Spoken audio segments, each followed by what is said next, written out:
Have a home ballpark for the 2020 season. It is the ballpark of their AAA affiliate, the Buffalo Bisons. It is Sahlen Field, which was really nice to begin with for a AAA facility, and an immense amount of work has gone into this ballpark over the last 2.5, 3 weeks, maybe even a little bit longer than that, to raise it up in certain areas that were required both for safety and for the comfort of the major league players and for broadcast standards and for a lot of different reasons, and it looks just gorgeous. Boy, it sure does, Dan. They did a heck of a job, as you see the managers at home plate, and the infield, I thought they did a great job. They skinned the entire grass infield because there was a big lip in the outfield, so they knocked that lip down. They put all new turf on the inner part of the infield. They redid the mounds. They redid home plate. They redid the clubhouse. They built things that nobody ever imagined would go there. The weight room, the training room, they did a tremendous job, and the Blue Jays staff should be very proud of how they converted a minor league park. And mind you, it is still not a major league park, right, but it's a beautiful minor league park now. 4 moving trucks came down from Toronto with everything that they could use from Rogers Center that they could take down to Sahlen Field. Whatever they couldn't bring with them, they bought in Buffalo. And it's a combination of Blue Jay staff from Toronto, Blue Jay staff from Dunedin, and Bison staff from Buffalo. Really 3 distinct groups coming together to upgrade this facility. Yeah, they did a great job. And the locker rooms are marvelous. They have social distancing covered. They have their own chairs that were back at Rogers Center. And it's really a comfortable atmosphere. And they're going to take on the Miami Marlins tonight in a first of 2 games here against Miami. And, yeah, I think everybody's pretty pleased with the way things turned out. Yeah, this service level where both clubhouses were now belongs just to the Blue Jays, so they could use all of the space and enable social distancing. Things like the batting cages and the weight rooms are on the concourse level so that there's circulation, outdoor air, and that sort of thing. The visiting team, in this case the Marlins, they have somewhat of a portable, it's a huge tent structure out beyond the right field fence for their clubhouse, their showers, etc. And they come in through a gate in the right field wall and make their way into the ballpark. You've got Blue Jay colors all over the ballpark, both outside and underneath. And you've got some fan cutouts. And, hey, Canada's just a stone's throw away, really, from where the Blue Jays are playing right now. Yeah, it's really a nice atmosphere, and they did a great job in the opening ceremonies. They had a moment of silence for Damaso Garcia, Heather Connolly, and Tony Fernandez, who all passed away. We lost them this year, and it was a very nice ceremony. And now the Blue Jays are all set to take the field in their first home game of the year. And wearing their new baby blues for the first time as well. And yes, this technically, we are told by Major League Baseball and Elias, is considered the first home game of the year. Although they were the home team for 2 games in Washington, they're considered the road team for statistical purposes. So we've been told to consider this as the home opener for the Blue Jays for the 2020 season. A look at the Marlins lineup tonight, brought to you by TD, proud fan and official bank of the Toronto Blue Jays. Maybe the most recognizable name in there is Jesus Aguilar. Had a couple of really good years for Milwaukee. Big personality, big power, and on a hot streak right now. Remember, these Marlins are 7-3 in spite of all the issues they've had. Now, they did have a 4-game sweep of the Orioles, but even though there aren't a lot of household names, they should not be taken lightly. No, not at all, and they really have a big chip on their shoulder. They've been through a lot, just as much as the Blue Jays have, and Blue Jays will send their ace to the mound. Hyun-Jin Ryu coming off a terrific outing last time out. Ryu went 5 innings, allowed just 1 hit, walked 3, and struck out 8. It was his first win as a Blue Jay, and I tell you what, that's the pitcher that the Dodgers had the last 7 seasons. He was terrific. His changeup was a wipeout pitch. There were 14 changeups cut on and missed in that ball game. And it was down. His fastball was in the zone enough to create that swing mindset from the hitters, and he was really on his game last time. Hopefully he'll continue that here tonight in Buffalo.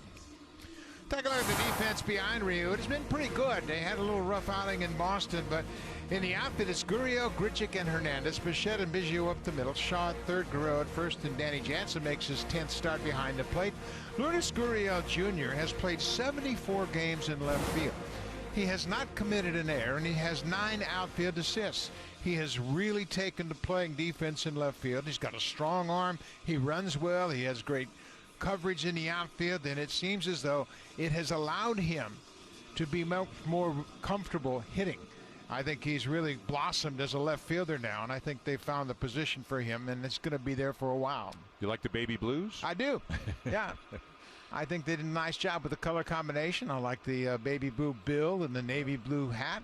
When you were a Blue Jay, they were a variation of the baby blues, right? A little bit different, but this is the new blue, and it looks good. So some new uniforms, a new yet familiar ballpark, of course. About half the team played in Buffalo on their way up. And we're underway at Sahlen Field. Jonathan VR leading it off for the Marlins. He is their shortstop, hitting .195 on the season. The headline for the Marlins, of course, was the COVID outbreak that they had a couple of weeks ago. 18 of their 30 players testing positive. None of those 18 have returned to the active roster. They claimed a bunch of guys on waivers. They brought a bunch of guys up from their alternate training site. Missed a bunch of games. But when they've played pretty well. Although they did lose their last two to the Mets. So they were 7-1. Now they're 7-3. This is the first of two. Just a quick two-game series between Don Mattingly's Miami Marlins and the Toronto Blue Jays. They'll play two more scheduled to be down in Miami later on in the season. 0-2 curveball. And on the appeal, he didn't go. 1 ball, 2 strikes. Looks like a bit of a breezy night down there. Yeah, it sure does. Everything coming off Lake Erie down there. And this last pitch looked like it had plenty of the plate. It was certainly high enough and looked like it was over the plate. They didn't get the call. We didn't see Ryu's curveball as early last time out as we've seen it tonight. I tell you what, he feels good about his fastball already. I can see that where he's gone after VR. And that fastball, it's not his primary pitch, but it certainly makes his changeup much more effective if he can throw that fastball for strikes.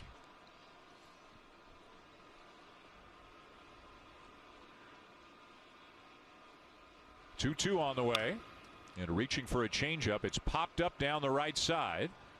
Hernandez tries to make the catch, and the bullpen mounds, which are down the lines at Sahlen Field, come into play immediately. Blue Jay staff were asked, was there any opportunity to move them off the field to play? And the answer was, frankly, there was just no space. There's nowhere to put them. So listen, Tampa has it, Oakland has it, 2 or 3 ballparks in the majors have it, and this is going to happen from time to time. Yeah, and you can see Teoscar got to that mound, and then it kind of abruptly came up on him, and he misjudged it and just didn't have much of a chance. It's hard to do that when you're running down the line. 2-2 fouled off again. You can see the mounds, and you're running, you're watching the ball's bouncing, and all of a sudden you hit that hill down there, and it really throws you off stride. He's fortunate he was able to stay on his feet. Yeah, and if your home ballpark has it, it's probably built into your mind, hey, it's coming, it's coming. But of course, for the Blue Jays, not used to dealing with that. Curveball, and he got him. VR strikes out on a breaking ball up above the belt for the first out at Sahlen Field. The first time in more than a century that there has been a Major League Baseball in Buffalo. We'll tell you about that as the night goes along. This is an interesting at bat, and I say it for several reasons. Dan, you mentioned the one changeup. He hit the foul ball down the right field line, but he used fastball and curveball to VR, and he gets a high curveball to get the strikeout. But I like the way he's come out, and he feels good about his fastball. He elevated the fastball early in that at bat. There's John Birdie, the former Blue Jay. Got 15 at-bats with the Blue Jays in 2018 after spending a long time in the Blue Jays system. And he has gotten a chance to play because Miguel Rojas, their shortstop, tested positive, so that moved VR to short, open up second base. Also another player, Isan Diaz, opted out of the season after the outbreak. And so Birdie getting a chance to play fairly regularly, at least at the moment. Long-time Blue Jay minor leaguer, actually got to the big leagues, and he's played a lot of games here in Buffalo.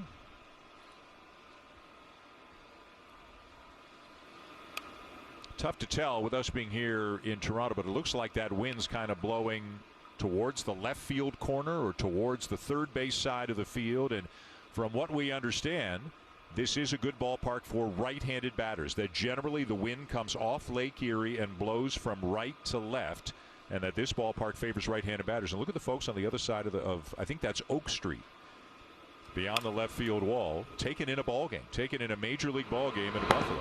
2 down. Well, this field, you can see, it's a beautiful minor league field. There's no question about it. And there were thoughts initially when they built it that they would make a bid for an expansion team because they could add another deck. But it's located right downtown in Buffalo, and the dimensions aren't bad. You see that big high screen in left field? There's a street right there. It's an on-ramp to the highway. So they had to make sure those balls didn't hit onto that street. Those aren't hitchhikers, folks. They're baseball fans. They haven't had a chance to see baseball all year long. And from what we understand, Blue Jay merchandise is selling quite briskly in Buffalo, even though, of course, fans can't go to the game. A lot of people in Buffalo like the Blue Jays, and they're buying up some Blue Jay stuff, and they are happy to welcome them to their great city for the summer.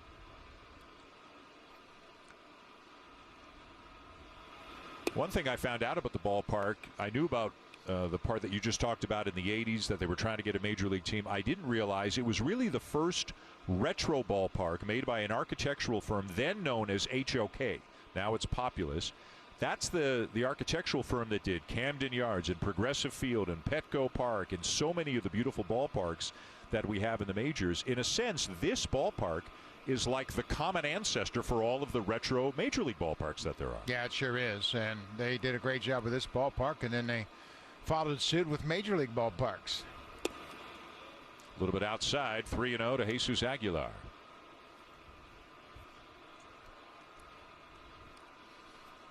Ryu pitched against the Marlins last year, but there's only one guy in the lineup tonight that played in that game, and that's Brian Anderson, who's in the 5th spot.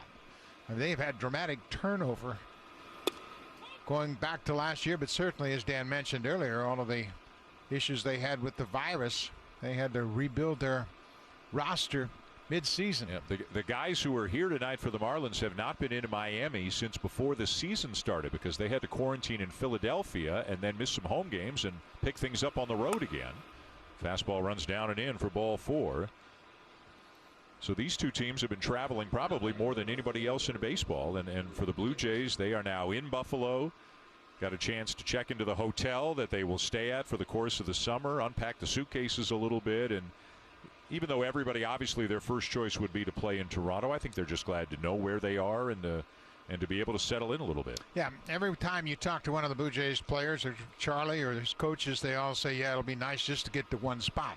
I mean, they've been lugging around 2 suitcases to every city they've gone to.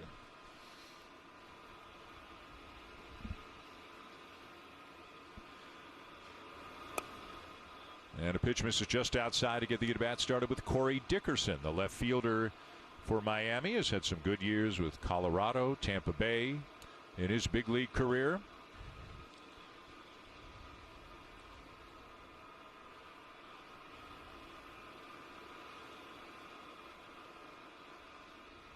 Aguilar not a threat to go, being held on by Guerrero. You know, it's funny watching the Blue Jays come out last night. A bunch of them went over to the ballpark last night. We saw videos today just to, get comfortable. It was an optional sort of thing. And again, Toronto would have been their first choice, but seeing guys like Guerrero and Gurriel and Pearson go out on the field, there was kind of a little kid aspect to the whole thing for them. Yeah, man, that was their last stop before they made it to the major leagues. So there was some good thoughts and good feelings coming back to Buffalo, and certainly the upgrades really enhanced the experience. I don't think Ryu has been too pleased with the strike zone so far. James Hoy's behind the plate, and he's made a couple of close pitches, didn't get the call. Saw the umpires come in on like a golf cart as their dressing area is out beyond the right field fence as well, same as the visiting team. So they get a ride in. There's a sharply hit ground ball, but righted Biggio on to first, and the Marlins are retired. To the bottom of the first, the Blue Jays will take their hacks as the home team in Buffalo. Fan cutouts of famous people. That's Andrew Cuomo, the governor of New York State, on the left. Geddy Lee, of course, one of the super Blue Jay fans in the center. And on the right, you can see most of Sybil, very famous Blue Jay fan who sits behind the plate and is not afraid of any foul balls. A look at the starting lineup for the Blue Jays. And again, a lot of these guys have played in Buffalo, including, of course, Bo Bichette. who is hot right now. Biggio's played in Buffalo. Teoscar Hernandez, Gurriel, Guerrero, Danny Jansen as well. Joe Panik is DHing tonight. No Rowdy Tellez in the lineup. Eliezer Hernandez, in his third season with the Marlins, makes his second start of the season. He's not overpowering by any means, but he throws a lot of strikes. He's got good command with his fastball. It's a true four-seam fastball. And then he throws a kind of a slow sweeping slider and a straight changeup.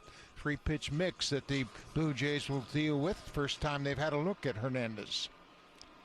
Leading off, as always, in recent days at least, Cavan Biggio, who played 43 games as a Bison last season.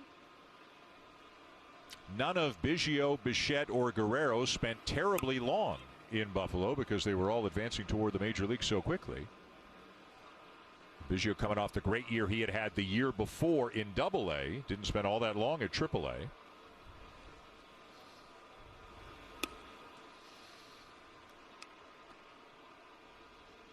Cavan's starting to swing the bat a little better. He hit his fourth home run in Boston. Yeah, he and Teoscar Hernandez are tied for the team lead with 4 home runs through the first 13 games of the season.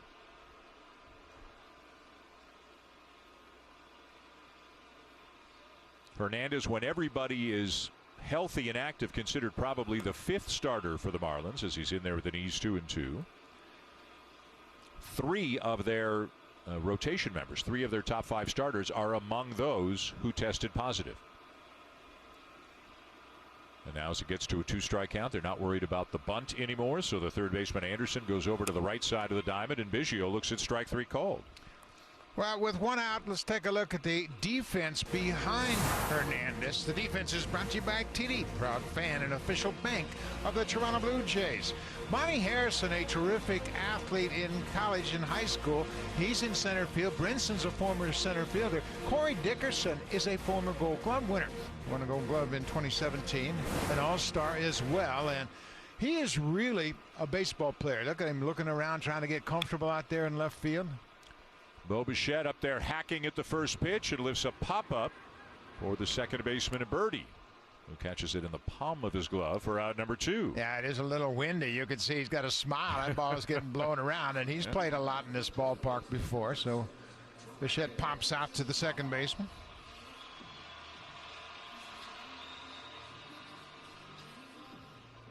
He's been swinging at that first pitch a lot, and that one got on him a little bit. I mentioned Hernandez velocity, 90-91 with the fastball, but he's got kind of one of those disappearing fastballs. It's upstairs, it's got good spin rate, hitters don't really pick up on it. The invisible. Jacob Waguespack has a little bit of that. Marco Estrada had a lot of that. 2 down and the base is empty for Travis Shaw at third base, and again hitting in the 3 spot in the Blue Jay lineup. And he hasn't really gotten going yet. He's hitting an even 200, missed a few days. Remember, was away from the team for a family matter. Still looking for his first RBI as a member of the Blue Jays. Chases a high breaking ball, 1-2. Yeah, it's really kind of interesting how Hernandez won't light up the radar gun, but he's got this breaking ball, and as you mentioned, just 79 miles an hour, and it's a hanger. It was almost too slow for Shaw. His last start was the first game of a doubleheader against the Orioles. Matched up against Alex Cobb of Baltimore and pitched well. Yeah, the Marlins 7-3. That includes a 4-game sweep of Baltimore. So they've got some games to make up. They'll have a very hectic September, the way things look right now. Shaw finds some room in right field between a couple of infielders who are playing him in the shift, and that'll be a 2-out single. Yeah, he waited back on that breaking ball this time. He waited until the ball was out of the pitcher's hand before he commits, and you could see how he zeroed in on that. They'll hit it towards the end of the bat because he was out in front. I think it's a lot slower than the Blue Jays anticipated the breaking ball would be. It's an unusual slider. Most of the sliders are in the mid-80s, 84 to 87, but this one's in the 70s. Yeah, it's like slider movement, but curveball speed, really. Exactly. Yeah. So Shaw at first with 2 down. And that'll bring up the cleanup hitter again tonight for the Blue Jays. Teoscar Hernandez off to a terrific start.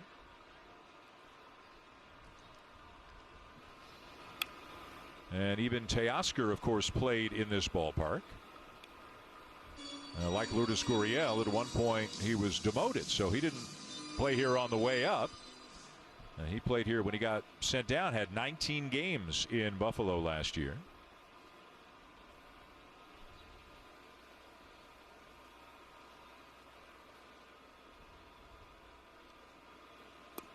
Fastball that just missed in the eyes of James Hoy.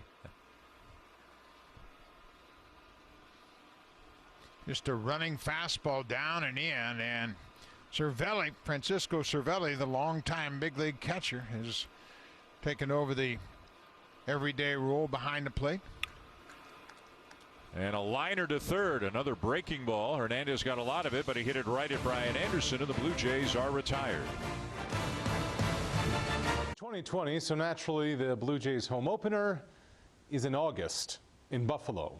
But to get a glimpse of just how different this place is than just a few weeks ago, let's take a peek behind the curtain at the before and after. This is fresh out of a home renovation show. The tunnel leading to the field truly now looks big league. If you didn't know you were in Western New York, the lobby by the home clubhouse would make you feel like you're in downtown Toronto.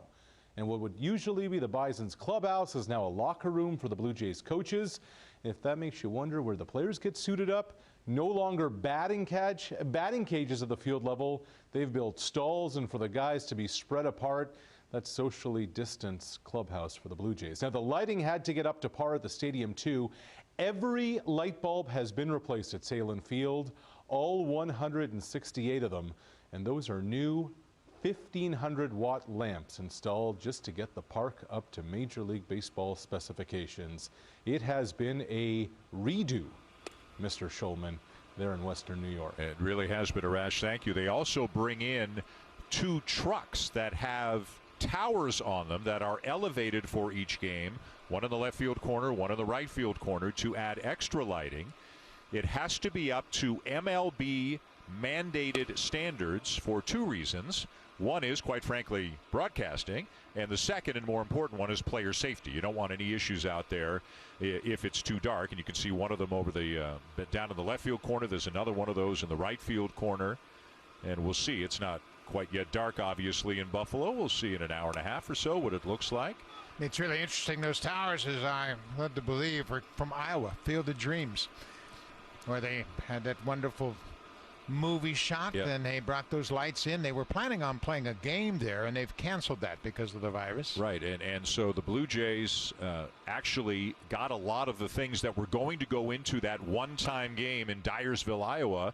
When that game was canceled, the Blue Jays were on the horn with Major League Baseball and said, what are you doing with all that stuff? And it got trucked from Iowa to Buffalo. A lot of the facilities that the visiting team is going to use outside the right center field fence as well, their clubhouse and showers and dining and all that, a lot of that I'm led to believe came from Iowa as well. Yeah, that visiting clubhouse would remind you of a PGA golf tournament, the way they set up the tents and have all of the hospitality, and they've done a nice job with that. It looks like it's probably the same kind of company that sets up those hospitality sites on PGA golf tournaments. The 3-2 is hooked to left field. Gurriel turns and watches it go. The first home run at Sahlen Field belongs to Brian Anderson of the Miami Marlins. That's the first of his 3 home runs that's gone to left. His other 2 home runs were opposite field home runs, and that looked like it might have been a changeup that was a little bit up. And it went out in a hurry. And this is a big, strong kid, and he's one of the guys that they're going to build around, and that's that changeup grip. But watch how he stays back, and it's not a bad pitch as far as elevation. Maybe got a little bit too much of the inner half of the plate, and as we mentioned, he extends right through it, and he's their third baseman, a terrific defender and one of the key hitters in this lineup. So 1-0 Miami. Top of the second for the catcher Francisco Cervelli, former Yankee and Pirate among other things. One more look, and again we are told the ball goes better to left field. The wind generally blows from right to left. That's why you see the higher wall down the left field line. That's why they've got that big net to protect the street beyond the left field fence. Guerrero going down the line, makes the catch. Vladdy with an over-the-shoulder catch with his back to the infield. You remember Vladdy had a couple of problems with a similar type of play in Boston, and he couldn't make either one of them. This is a tougher play right here. And he stays with it and makes a nice play just in front of Teoscar Hernandez, the right fielder. But he stayed with it. The ball's getting blown around with the breeze here in Buffalo, and good job by Vladdy. He had those two balls in Boston in foul territory. Couldn't make a play on. Here's Lewis Brinson, the right fielder for Miami, part of the return in the Christian Yelich deal. They got 4 players back, and none of them have yet taken kind of that next step and become real solid players for the Marlins. Brinson is a talented outfielder, just 0 for 8 though so far in the early going this year.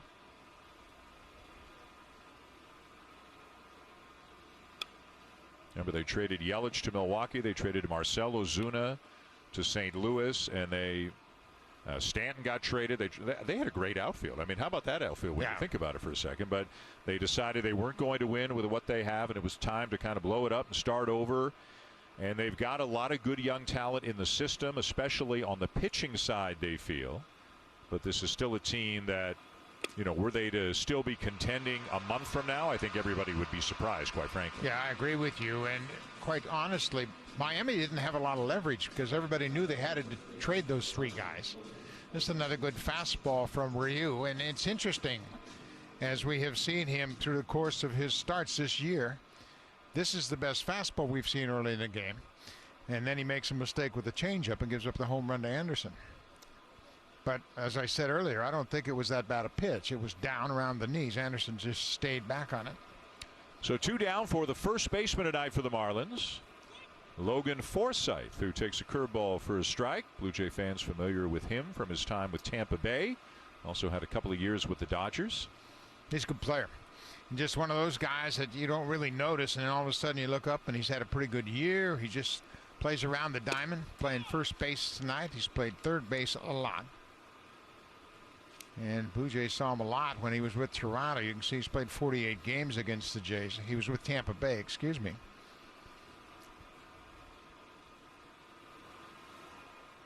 Don Mattingly, the manager of the Marlins, looking on for the first base dugout. And a changeup and a good one to get him. A couple of strikeouts for Ryu, but he does surrender the home run to Anderson. So it's 1-0 Miami going to the bottom of the second.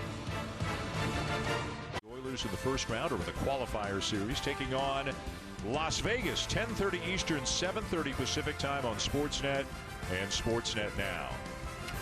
Interesting story, not to get off on a tangent here, but news coming out in the last 24 hours or so that evidently baseball is considering some sort of a bubble concept for the playoffs, Buck. Yeah, and they're talking about different cities, New York, Chicago, and Los Angeles. And, of course, Los Angeles makes the most sense because of the weather that time of the year. But evidently, after the first round of playoffs, they're considering having a bubble. Yeah. I don't know that I know where it should be, but I think having a bubble is not only a good idea, it might be a necessary idea in October, but who knows? Well, it's just the travel because the expanded rosters or expanded playoffs, you're going to have 16 teams. Right. And that's a lot of traveling back and forth. Yeah. Once you get down to 8 or 4, though, if you can bubble, have it all in the same area. Well, plus the weather. Yeah. And everybody's concerned about getting through the postseason schedule without any interruptions. And you do it in Southern California, chances are you'll be fine. Lourdes Gurriel Jr., who spent 68 games in a Bison's uniform in 2018 and 2019. On his way up in 18, was demoted in 19, spent a few weeks in Buffalo.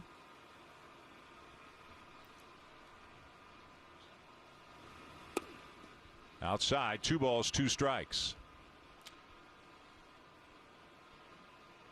Yeah, he went down to Buffalo after he had his problems fielding at second base. They made the transition, and he ended up becoming the everyday left fielder.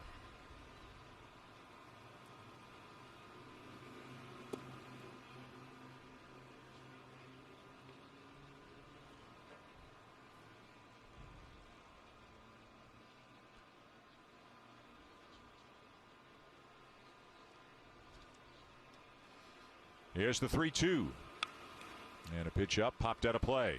Well, he just missed that one. That's another one of those cement mix or breaking balls. It just spins up there and says, hit me. And he had a good cut at it. He's out in front, but it got underneath it just a bit. And that's one he'd like to have back. You can see not a lot of break on it. It's about a letter high, and Hernandez is lucky he gets another chance. And we'll draw the walk. Gurriel will, so a leadoff man on for the Blue Jays here in the bottom of the second. And now, if there were actual fans in the ballpark, I think they'd be going crazy right now for Vladimir Guerrero Jr. He wasn't a Bison for long, but boy, did he wow them when he was there. Yeah, I sure did, and that prompted his promotion to Toronto. He needs to get going a little bit. Well, he's hitting just .240. They seem happy to see him. Yeah, a lot of smiles on those fans. They're a little reserved, a little quiet, but they seem happy to see him. And now the throw gets down the line as Hernandez tried to pick off Gurriel, and he'll take second on the play. Yeah, sometimes I just don't understand why pitchers throw to first base. You know, he just walked him, and you can see he throws it wide of the mark. Forsythe can't get it, and Lourdes advances to second base. He's not a base-stealing threat. And now Forsythe says, you got to throw it on the other side. I can't reach across the base path to catch it. So that'd be an error on the pitcher. And a runner in scoring position for the Blue Jays. They continue to struggle in these situations. 193 on the season. And Guerrero with a ground ball in the hole at short. Diving stop Villar. Back to his feet. On to first on a bounce and in time to get Vladdy. Gurriel stays at second. What a play by Villar. We have seen him make these plays before. He had some good years in Baltimore. He came up with Houston, and this ball is hit hard. And Vladdy has been hitting the ball much better lately, and Villar takes a hit away from him right here. Villar's with good hands, and he understands he's got some time with Guerrero running, gets to his feet and skips it across the diamond. The Forsythe is there to make the play, and Guerrero is out easily. So Gurriel still at second, one out, and here's the first at bat of the night for the center fielder Randal Grichuk, hitting in the 7th spot again.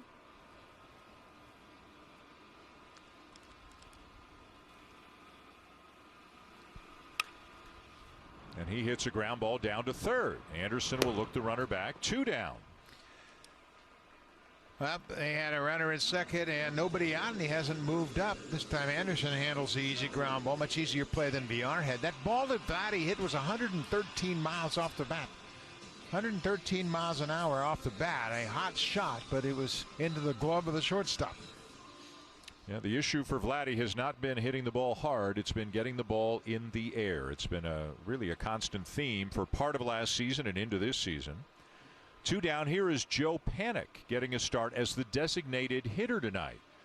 Charlie Montoyo saying he doesn't want guys to sit out for too long. He wants to keep everybody active, and with Rowdy Tellez struggling lately, wants to give him a couple of days off to get him refreshed. So Panik gets a start tonight. Tellez is 0 for his last 10. And he has been scuffling. There's a lot of offers in this lineup. And nobody can really blame Charlie Montoyo for shaking up the lineup. Yeah, the umpire called obstruction right there as Guerrero was on top. And now Rivera's going to go there. The umpire pointed as if he said, yeah, there's contact by the defensive player. Absolutely. Watch this. Watch the umpire here. And he says, hey, you're holding him down. You're holding him down. Now he's going to say that. Yep, obstruction. And I'm surprised that they haven't made this call earlier. Like as soon as that happens, the throw doesn't matter. He's just awarded third base, right? So I don't know what the confusion could be about. The call was very obvious by Chad Whitson, the second base umpire. Yeah, and you could see Birdie was laying on top of Gurriel, kind of pinned his leg against the base. And the umpire said, hey, there's contact there. And you're keeping him from advancing to third on the throw. I mean, the way he reacted to the umpire, it was so quick and obvious that he kind of felt there was obstruction. And now he's going to explain it to Montoyo. This is not good. Anytime you explain it to the team that has been complaining about it, and Carlson said, in my judgment, it wasn't a situation. He said he's laying on top of him. Well, and the call was made. Yeah. And Gurriel saw the call was made. And now the umpire is trying to explain how they could uphold that rule. And now Louis Rivera is arguing the case. And Gurriel, of course, says, hey, he was laying on top of me. And Don Mattingly's just minding his own business over there because he knows things are going his way. Another look at it. This VR actually. It wasn't Birdie, and he just lays there. He's holding Clearly it. did it. Obviously holding him. And the umpire saw it and pointed at it. And you could see panic at home plate. He was pointing at it. And now watch how VR rolls over the top of him. But it looks like they have called him out.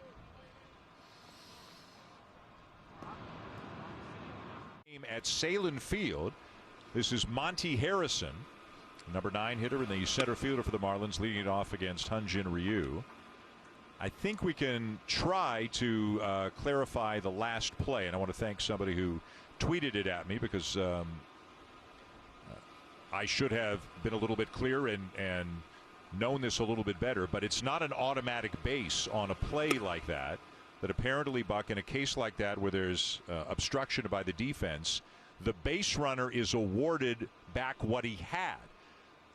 But here, if the ball's already out near the center fielder, if the umpires don't feel that Gurriel, and the ball's trapped right there.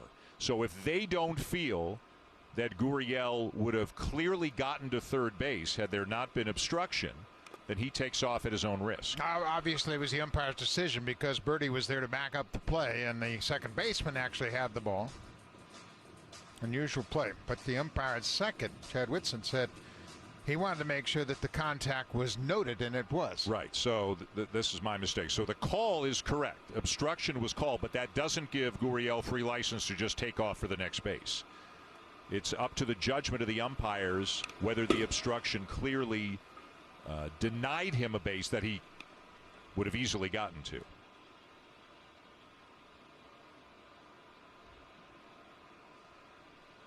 Meanwhile, a 1-2 count on Harrison. The Marlins leading 1-0 on the home run by Brian Anderson in the top of the second.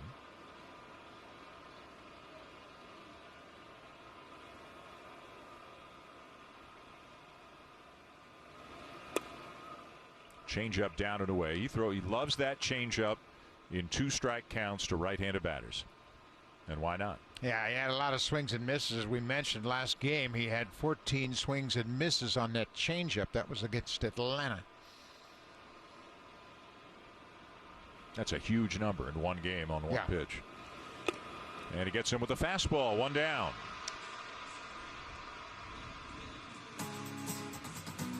Take on any project with Home Hardware. Proud partner of the Toronto Blue Jays. Here's how.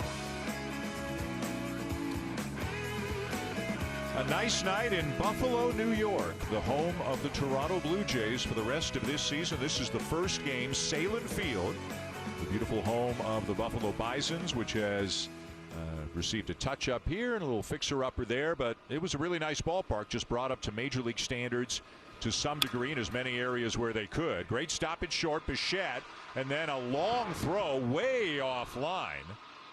And fortunately does not wind up in the dugout, so there's no air. That'll be an infield hit for Jonathan Villar. Yeah, Villar hit it hard, and Bichette just a hope and a prayer on the throw. This ball is to the outfield grass. Watch where he makes the catch. He's on the outfield grass, can't get to his feet. He knows that Villar runs well, so this is going to be hit all the way. And Villar just runs too well. Make a play there. You may have noticed the two different colors kind of the grass as you get out into the outfield, just behind where Bichette made that play.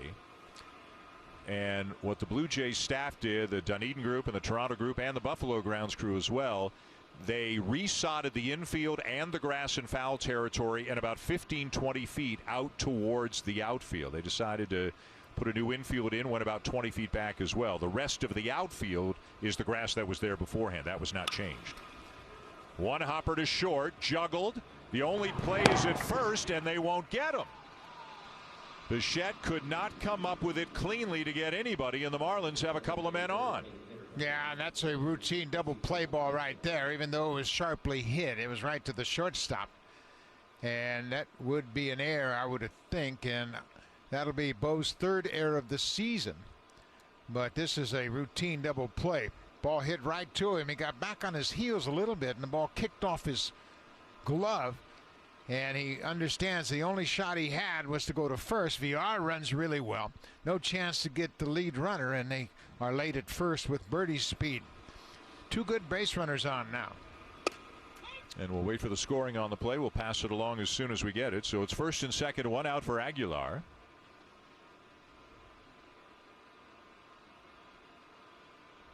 And it is charged as an error on a Bichette.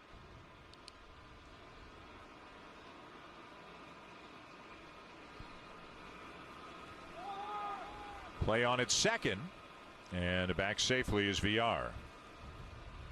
VR had 62 stolen bases in 2016 with the Brewers. That led the National League. He's always a threat to run. Ryu is very good at holding base stealers down. He's allowed just 6 stolen bases in his career. But VR can get a jump at second, much easier than at first against Ryu. Aguilar, double play ball to short. There's 1, there's 2. So the error doesn't cost the Blue Jays as Ryu gets the ground ball that he needed. $48,000. Tonight is the last night to buy tickets for the 50-50 draw. It's eligible to everybody in Ontario. It closes at midnight Eastern tonight. The draw winner will be announced on the Jays Care social media channels tomorrow. What do you say? Is there another 52,000 in us? Buy some tickets. Let's get this thing over $1 million. Absolutely. Wouldn't that be terrific? $1 million prize. Joe Panik was at the plate when Lourdes Gurriel Jr. was called out advancing to third, so he's up there to begin the bottom of the third, and again DHing tonight for the Blue Jays. It'll be Panik, Danny Jansen, and then back to the top of the order for Cavan Biggio. When will the night come where the bats just really get going? The Blue Jays have not scored more than 3 runs in any of their last 6 games. And I think Gurriel's probably still going over that play out at second base. See, he was on my leg. I could not get up. He was on my leg. You can't get more descriptive than that, huh? Here, I'll show you what I'm talking about. Well, what do you make of the rule? So we understand now, and again, thank you for the clarification from the fellow that sent it in to me.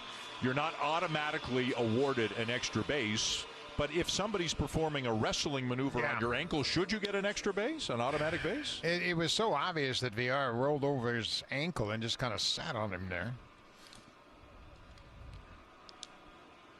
And I guess in hindsight, you know, you stay at second base and let the umpire decide whether he should have awarded. If the throw goes beyond the second baseman into the outfield. Yeah, that was the problem. Right. The second baseman backed up to play. Birdie was there to make the play, and Gurriel didn't pick up on that. Danny Jansen hitting just 138. Looking to get his bat going, too. Remember how hot he was in the spring back in Dunedin? He just tore the cover off the ball. And Charlie Montoyo just keeps saying, listen, I believe in these guys. They're better hitters than they've shown. And even with the, you know, the painful walk-off losses, the extra inning losses, they got to hit if they want to win more. Yeah, they got to hit. I mean, it's tough when you're scoring just 3 runs a game. You're just not going to win games. And Danny is 0 for his last 18. Reese McGuire is 0 for 8. So the catchers have combined to go 0 for 26. And it's, you know, it's team wide. Everybody is going through a funk. Joe Panik is now 0 for his last 8. Rowdy Tellez is 0 for 10. They're hitting .221 as a team. They are last in the majors in runs scored, last in the majors in batting average with runners in scoring position, and haven't hit a multi-run home run since opening day. Their last 14 homers have been solo shots.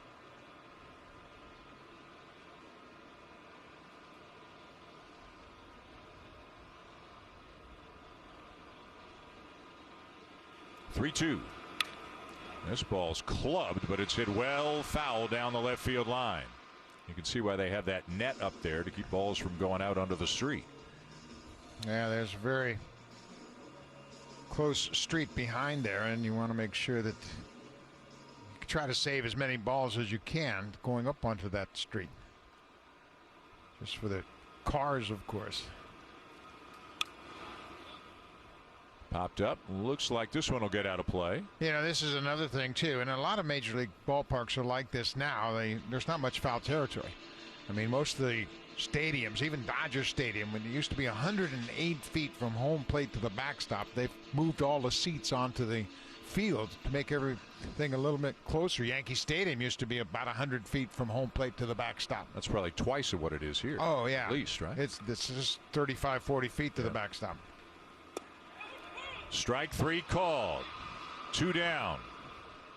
That's that slow breaking ball, and he calls it a slider. It's curveball speed, but it's slider action, and he throws it like a slider. You can see he just cuts it, and that ball bites down and away and catches the outside corner. Third strikeout, first time through the order.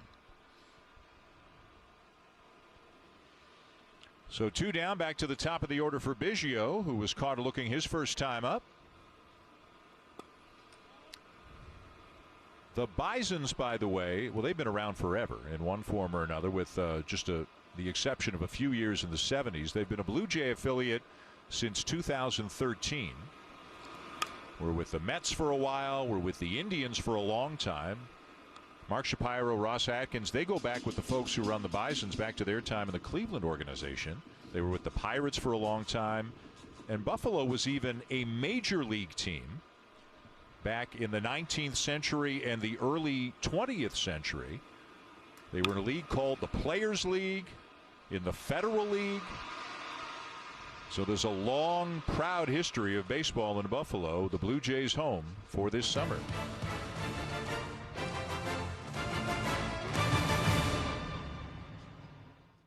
The infield, and the transition to first continues for Vladimir Guerrero Jr. Now, Blue Jays infield coach Luis Rivera actually told me Vlad is being a fast learner at the new position. Matter of fact, Rivera believes Jr. can be a solid first baseman. There's so much to learn, and on the days the Blue Jays take BP, this is a regular sight. Guerrero out there taking ground balls. There are 3 main areas that are working with him defensively on. The first is fielding the ball itself. Another is the flip to first base, and then also making the throw over to second. Sunday at Fenway, Guerrero did the first 2, made the defensive play, and then the toss to complete the out. Now, Guerrero's infield coach was clear. This is about learning an altogether new position. The next steps, learning about the cutoff man, being ready on relays, but in a short time, big strides for Guerrero defensively, guys, at first base. And it's important. Obviously, everybody focuses on the bat, but they've got to try to get him up to speed as quickly as they can out in the field as well. Yeah, there's so much going on playing first base, and you know, oftentimes people just say, oh, well, move him over to first. Anybody can play there. That's not the case at all.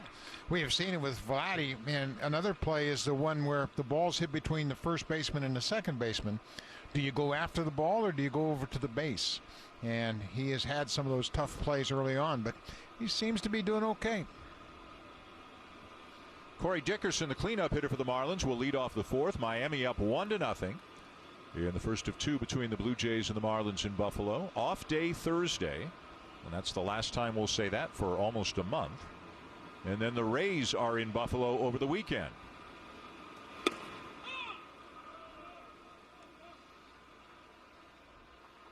See Ryu using that high fastball a little bit more tonight. He's got a little extra zip on it tonight. Yeah, he felt it early in the game. He used it to the first batter of the ball game, Jonathan Villar, and eventually struck him out with a curveball. But he has a good feel, and this is what you do with veteran pitchers. They go out there and they're clicking with a particular pitch, and then the curveball. He's mixed in the fastball and curveball more this time than we saw last time out. But we have said this before, and Tanner Roark referred to it after his last start, which was just forgettable. He didn't have a command of anything. He said, hey, starting pitchers go out to the mound. They have 5 great ones, 5 awful ones. And it's what you do with those other 20 that really determine what you're going to be as a starting pitcher.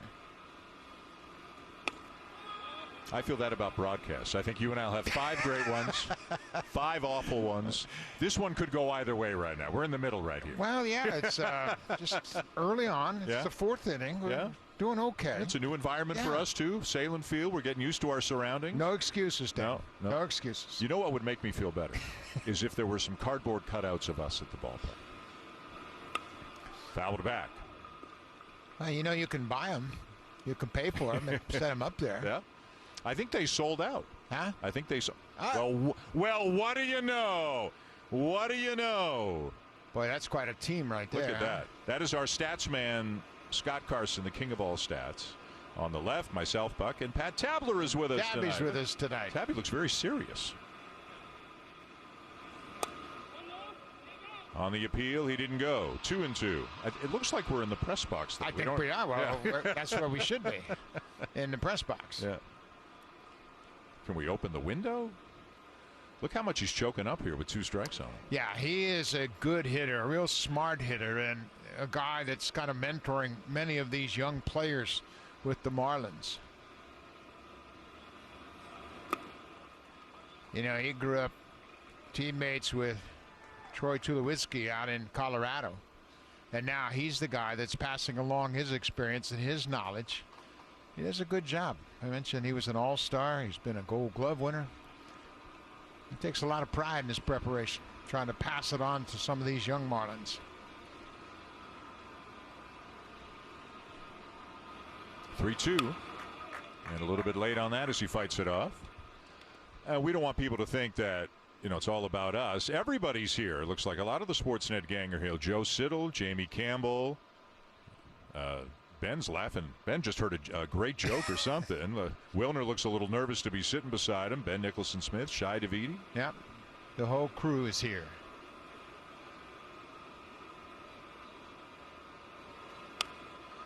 Boy, I love the approach of Dickerson here. You know, Joey Votto does this all the time, and he's one of the best hitters in the National League. And Dickerson choking up on the bat, just getting a little more bat control, and it's something you don't hear very much anymore, that phrase, bat control. I got good bat control. I can put the bat on the ball and keep extending this at bat. And batters now trying to force the pitcher into a mistake. And it looks like Ryu will win the battle at the end of it. Fly ball to left field and room for Gurriel. 1 down. Well, we save the best for last. Absolutely. See, now Hazel has a good seat. Yeah. We're up in the press box, and she's sitting in the front row. And she's social distancing, too. Yes. Very good. Look where she is. Oh, yeah. She's Prime right, seat. yeah. Well, that's where she would be if she were there. That's right. Right down by the dugout, getting all that great information. Some thought went into this. Well done, whoever did it. They didn't miss many details. Here's Brian Anderson. Took a changeup away from Ryu and parked it over the left field fence. The only run of the ball game so far. We mentioned that Anderson was the only player in this game tonight that faced Ryu the last time Ryu pitched against the Marlins, July 19th at Dodger Stadium. Ryu's 3-1 with a .239 earned run average in 4 career games coming into this game.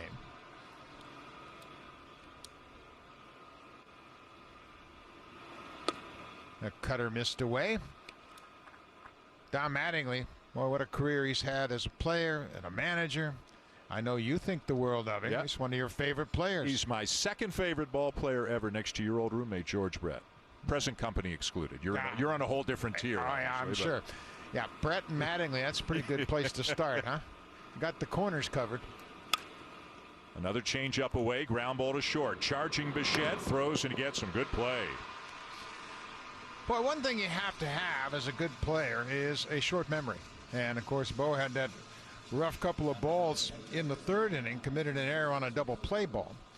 But then he turned a double play to end the inning, and this is another play he has to come around the baseball.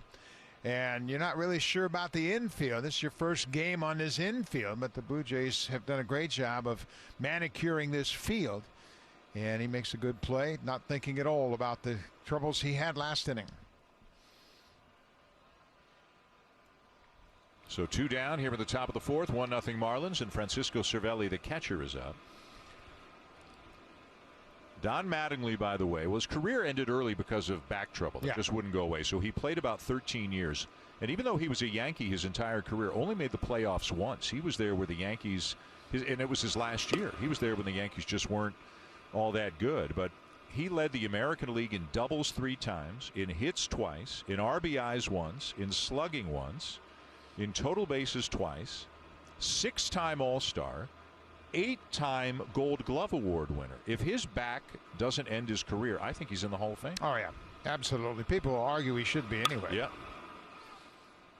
Popped up. And a long wait for Biggio, and a 3-up, 3-down fourth for Hyun-Jin Ryu.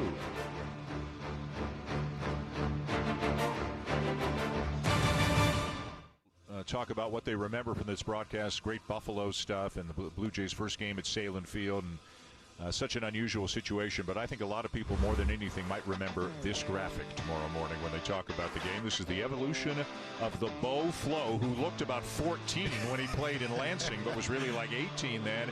And just year by year, bit by bit, just letting it go a little bit more. He got it working now, doesn't he? Dunedin, New Hampshire, Buffalo, and now he's a big leaguer. And he's some young player, boy. I'm anxious to see his career develop. Went after the first pitch his first time up.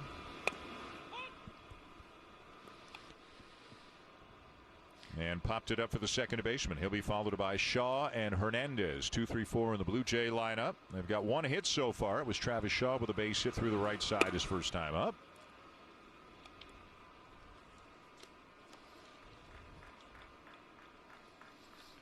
You know, Bo goes after those high pitches because he gets on them so often.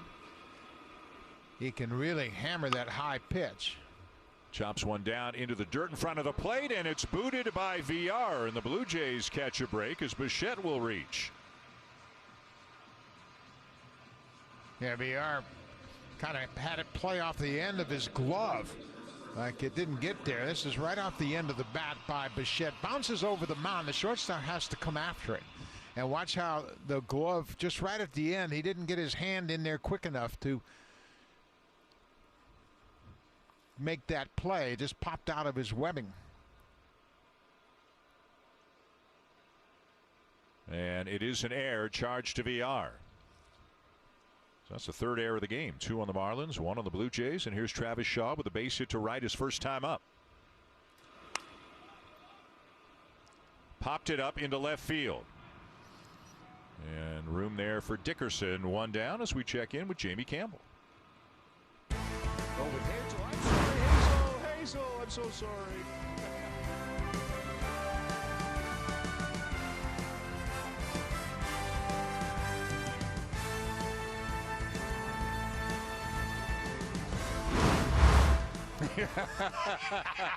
Well played, Hazel. Okay, yep, now we're even. I'm so sorry. Thank goodness I buttered her up last inning when we showed the cutout of her in the stands, or she'd be really angry at me. Well, the good news is I know we've got more updates coming, and I will do my best. My apologies, Hazel. Here's Teoscar Hernandez, lined out to third. Got a hanging breaking ball and hit it hard, but right at Anderson, the third baseman.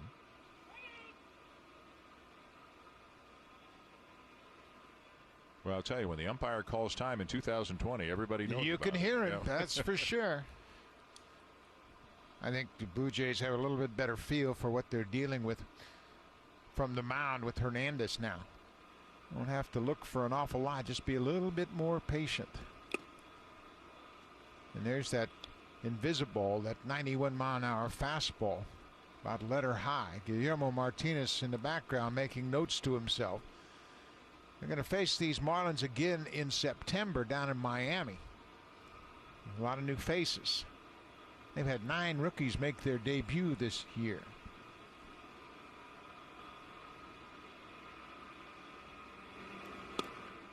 Became the first team in Major League history to use a different starting pitcher in each of their first 9 games. 9 different guys, and a lot of that again due to the COVID outbreak that cost them 18 of their then 30 players, including 3 members of their starting rotation.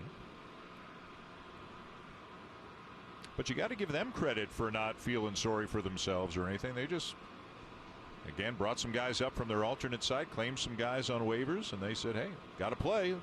Let's go play. Well, and too, in Philadelphia, when they were quarantined, the only time the players got out of their room was to go get tested.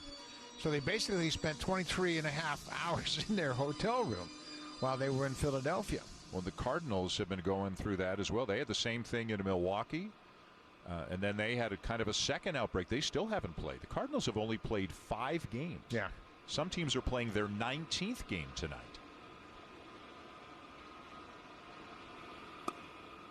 Change up down and in. And then you have the Cleveland Indians, 2 pitchers who went out to town in Chicago, and good on the Indians. They sent them home, put them on a restricted list thing, sent them home to quarantine. Yep, that might have actually been a backup slider that just didn't do anything. Yet Zach Plesac went out with some friends in Chicago. The Indians sent him home. They had a meeting to talk about it with the rest of the team. Mike Clevenger was there, did not own up to the fact that he was with Plesac. They got on a plane to fly home. Clevenger was there, and then they found out after that Clevenger had been out with Plesac as well, as Hernandez is called out on strikes. He thought it was outside, so they sent Clevenger home. Yeah, and you know what? You look at this slow breaking ball, and it's another strikeout. That's 4 strikeouts for Hernandez, and his tail goes down. Check swing. He thought it was off the plate. But you know, the Cleveland situation, what really magnifies that? Terry Francona's been sick himself for 8 games. He was away from the team because of a stomach issue, and he's had his health problems over the years. Right, so when he comes back, which is hopefully soon, he's high risk. Carlos Carrasco, one of their buddies in the rotation, beat leukemia last year. I mean, he is the very definition of high risk, and yet these guys went out and, in the case of Clevenger, didn't own up to it. Is Tito back tonight with the team? That's he's great. Supposed to be back Great tonight, news. managing in a dugout again. Tonight's the first night back. He's missed 8 games. 2 down, runner at first. Bichette reaching on the air, and the batter Lourdes Gurriel Jr.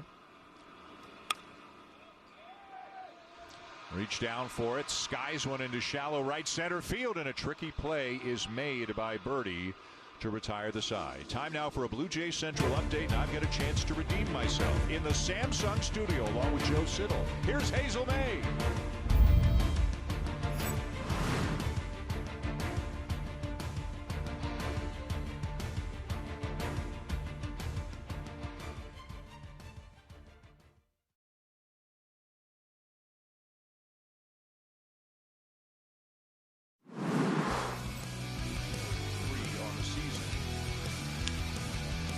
With a ground ball in the hole at short, diving stop VR, back to his feet, on to first on a bounce and in time to get and this ball is hit hard.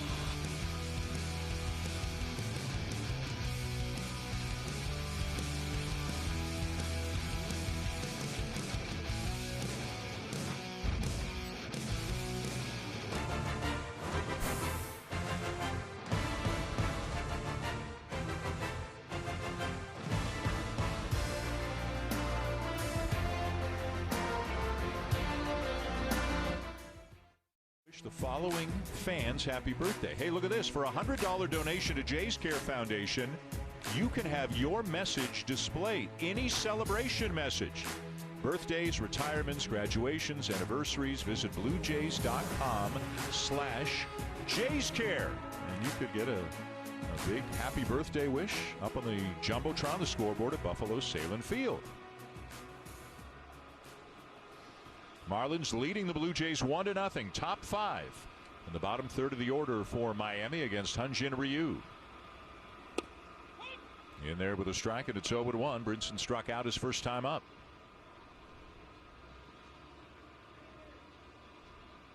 We mentioned Miami because of the layoffs, what kind of a schedule they'll have in September. They have something that I don't know if it's ever happened before. If it did, it's got to be way back when. The Marlins have a 5-day, 7-game series with Philadelphia in September because of the games that they lost earlier. And Buck, they will have 4 doubleheaders in a 10-day span in September. They'll play 14 games in 10 days in September. And you know what's a challenge? 28-man roster. Yeah. They're not going to expand this year like they have in the past in September. But this whole season's a challenge, no matter who you are. Yeah.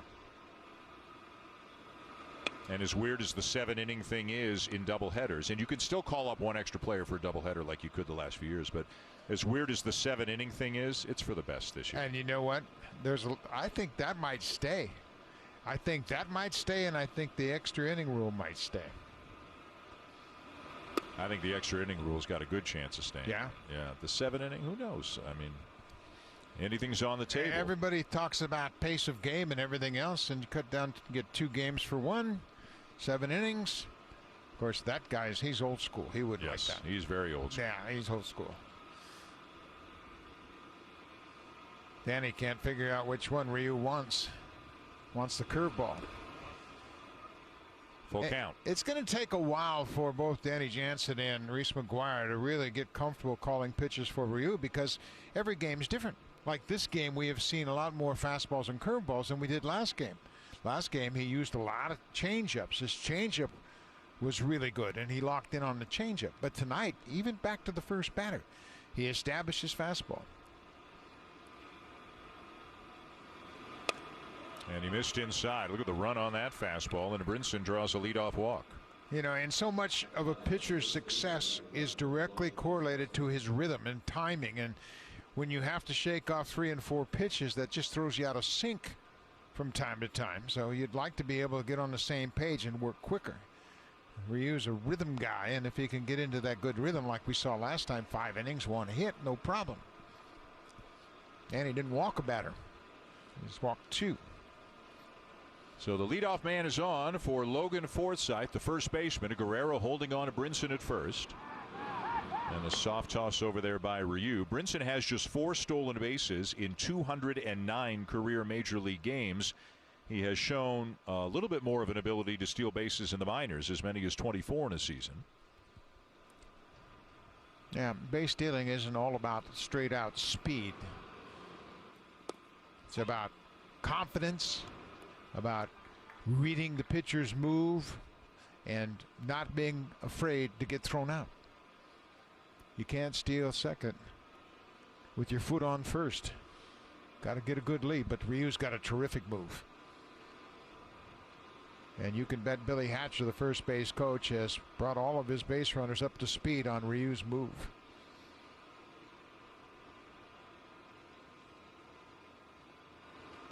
One of my favorite stats, you talk about you can't be afraid of getting thrown out. The year Ricky Henderson set a record that will never, ever, ever be broken, 130 stolen bases in 1982. He was thrown out 42 times. Yeah. Just think about that. And how many times he's flopping on the ground and taking a physical beating with those head first slides. So he attempted more than a stolen base per game. He attempted 172 steals and was successful 130 times. Yeah, and you know what? He changed the game. Just ask him. But he did. He changed the game, man. I mean, he had power, he had speed. He was the epitome of a leadoff hitter. He could beat you with his legs, he could beat you with his bat. And because of that, it's in the Hall of Fame. He has the most stolen bases and the most runs scored in baseball history. He stole 66 bases as a 39-year-old.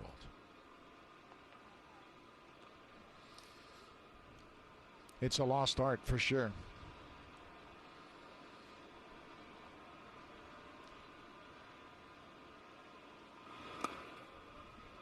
Two and two, the count on Forsythe.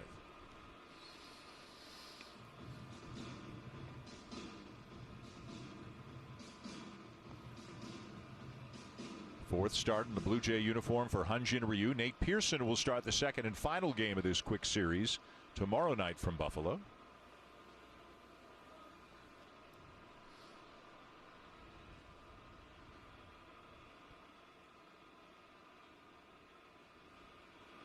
Runner not going, and it's strike 3 called. 5th strikeout for Ryu. Well, we've got some good news. We talked about the 50-50 draw, and it's gone over $1 million. This is the winner's share. That means another $1 million is going to Jay's care. It closes as midnight tonight. Let's keep it going. Let's get the total up there. That is awesome. Great job, folks. Great job. Going to a great cause, and somebody's going to end up with over $1 million. Go to BlueJays.com/5050 to buy tickets eligible to anybody in Ontario. 1 on, 1 out for Monty Harrison. Oh, a big cut right there. And he fouled that fastball straight back. Mentioned Harrison was a terrific 3-sport star in high school, had a scholarship offer to go to Nebraska and play football. He chose to go the route of baseball, but he's one of those guys that got in the Yelich trade. Comes out of Lee Summit, Missouri, suburb of Kansas City. Major League debut this year, 24 years of age, at 274 at AAA last season. Brinson and Harrison, if they could pan out, end up being everyday players, then they would have something in that Yelich trade. He ran into the fence trying to make a catch in Baltimore and hit that fence in front of the bullpens pretty hard. He's got great body for a baseball player. And defensively, he's fine. And it's going to take him a while, like so many young hitters, to come up to the big leagues and learn how to hit.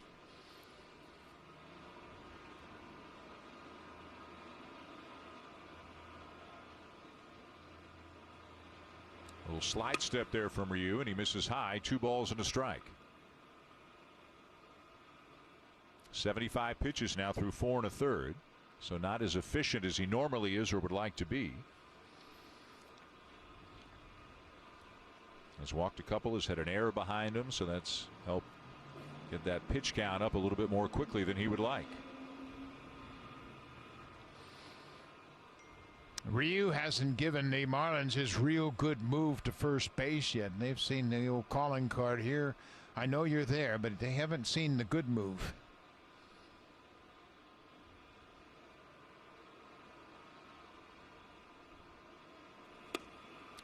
Swing and a miss, and Harrison down to a knee. 2-2. That changeup is wicked. Looks like a fastball out of the hand. He had a fastball cut, and he was way out in front. Boy, got his feet all twisted up, didn't he?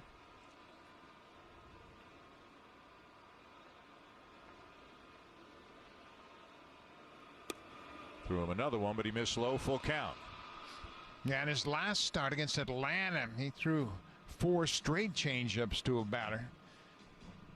And he's got so much confidence when that pitch is on. He hasn't seen the changeup as much this start as we did in his last start. I wonder if the Marlins might start a runner here. Brinson's got pretty good speed. He is not going, and it's fouled back.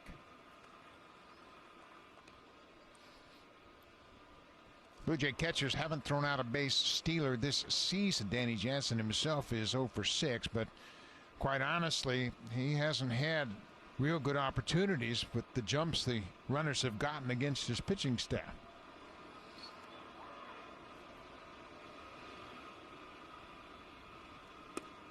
Got him right at the knees, and you can see how Harrison felt about that call. 2 down. Yeah, he thought it was low, but the umpire rings him up, so he strikes out for a second time. This time looking right at the bottom of the strike zone. Number 6 on the night for Hyun-Jin Ryu. Back-to-back strikeouts here in the 5th. And back to the top of the order for Jonathan Villar, who has struck out and had an infield hit. Runner going. Throw down the tag, and they don't get him. You know, I think the ball beat him there. I think Cavan was a little bit late getting to the base, and he had to swipe at the runner. The throw was a little bit to the first base side, and Brinson gets a good jump, head straight down, not focused on the catcher. But you could see how Cavan looks like he thinks he swiped him. Let's see if he hits him in the helmet. Did he get it? Yeah, if he... No, he swiped him, yeah. Yep. Because he was moving a little bit late. You want your infielders to get there at the bag, anchor themselves, and make the tag straight down. They had a shot at throwing him out. One more look as he tried to get the tag down on the helmet or the shoulder, but just came up a little bit short. Got him on the hip, but by that point, Brinson was at the bag.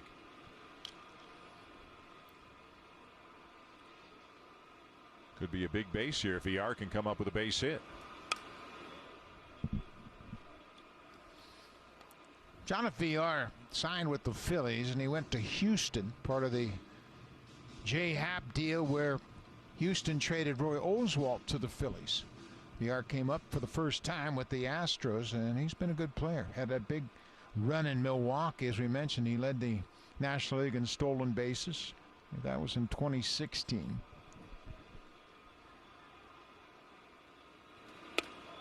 Up and in. Yard played well last year for the Orioles, but they weren't going to pay him the money that he would demand. And then he's kind of that in-between guy. You know, he doesn't hit a lot of home runs. He doesn't run as well as he once did. But he's a good player, switch hitter that can play in the outfield. He can play in the infield. Change up and a bouncing ball to third. And now instead of going across the diamond, they got Brinson in a rundown. And Bichette will put the tag on him to retire the side. To the bottom of the fifth, 1-0 Marlins.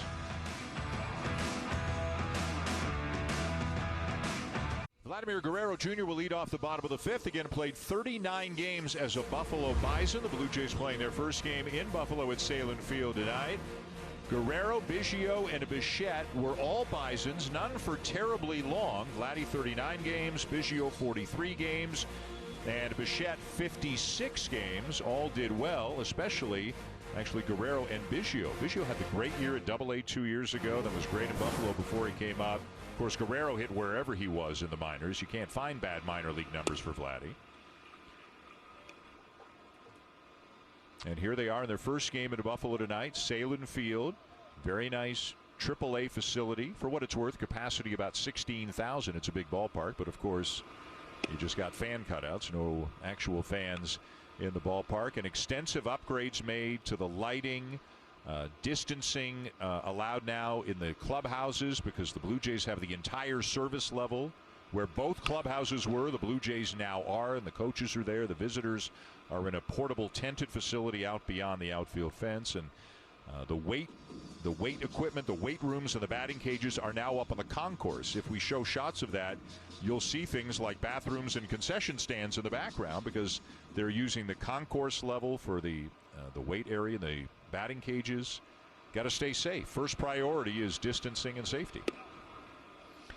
And it takes a lot of imagination to look at the footprint of a stadium and say, okay, we can do this here, we can do that there. They did a great job. And the Buffalo franchise, very, very helpful. They cooperated on every level. And it's worked out okay. A little bit outside again. You and I and Ben Wagner had a chat with Mike Buchkowski, the president of Rich Baseball Operations, which oversees 3 different teams, including the Bisons. He's been with the Bisons for 33 years, and he gave us all the lowdown on the history and the flavor of Sahlen Field.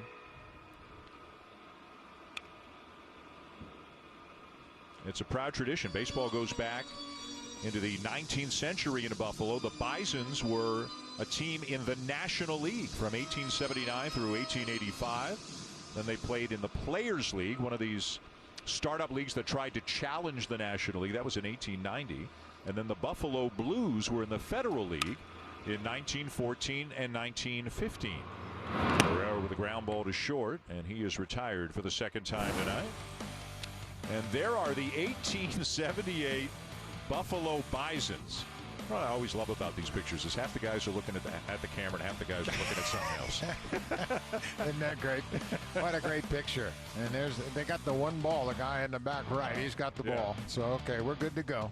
I tell you, you got your playing time those days if you were on the Bisons. Yeah, there's only 11 of them. And one guy, they couldn't even get him a real jersey. And all they do is pitch. You know, you got one pitcher. He pitches every game. Well, you know who else played in Buffalo, right?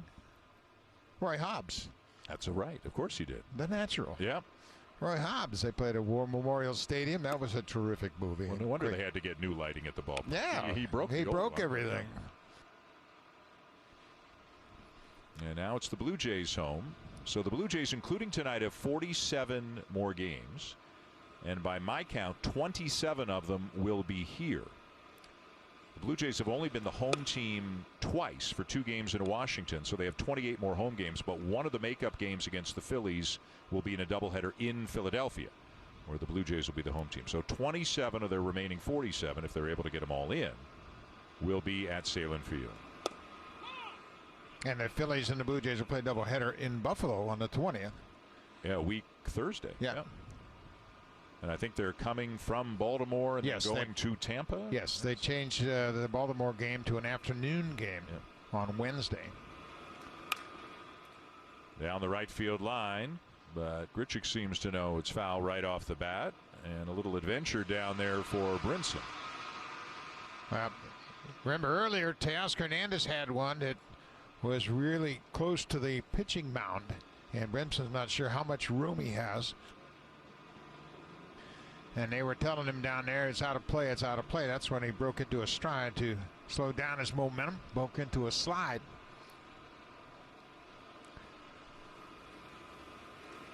There was a time, and when you were playing, it was very common where the bullpens were down the lines in most major league stadiums. Yeah, in well, my first ballpark, Kansas City, they were down the line. They had a little, if you like a basement clubhouse or bench down there for the bullpen. Same in Detroit, of course. Tiger Stadium had that old. Yeah.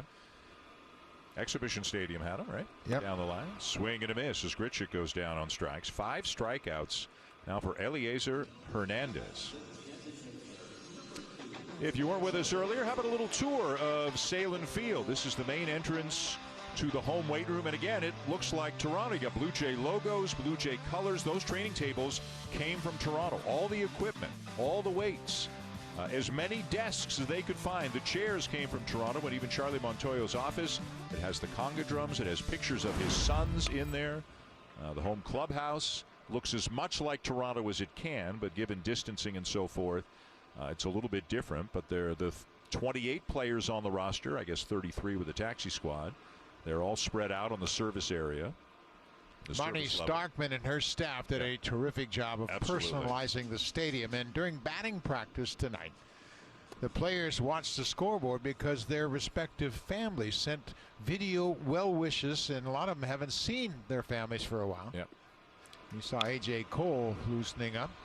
Panic with a fly ball to right field. Brinson still going back, but he's got room shy of the track. And the Blue Jays are retired again. End of 5, still 1-0 Marlins.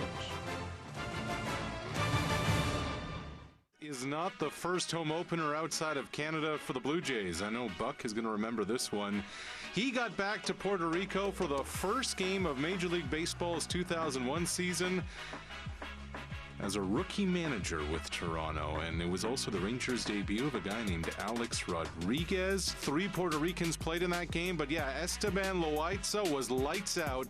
Good guys won that different home opener, 8-1. Fellas, hard to believe that was 19 and change years ago. Yikes. Long time ago, great memory. And I spent 4 years in Puerto Rico playing winter ball, and it was kind of cool that I started my managing career in San Juan at Bithorn Stadium. And you saw Pudge Rodriguez there, of course. We took all of our Puerto Rican minor league players, and they played against Texas the day before. We had an exhibition game the day before. Commissioner Baseball was there. It was a great celebration, the opening game. Shannon Stewart and Tony Batista hit home runs in that game.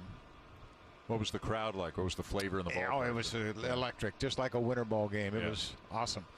And it was so good for, Carlos Delgado, of course, is a native Puerto Rican. He got a chance to play there. It was terrific. And Carlos, he did a great job. He hosted a party for the entire team down in a hotel in the Condado in San Juan. So here's something we were talking about before the game. The Blue Jays playing in Buffalo tonight. That game in Puerto Rico, artificial surface, artificial turf down in Puerto Rico. Rogers Center, obviously artificial turf. Exhibition Stadium, artificial turf. And again, for technical purposes, the 2 games in Washington, even though they were the home team, they're considered road games for stats and so forth. So is this the first home game the Blue Jays have ever played on natural grass? I believe it is. We think it is. Yeah. I don't think of any other situation where they would have played on natural grass for a home opener.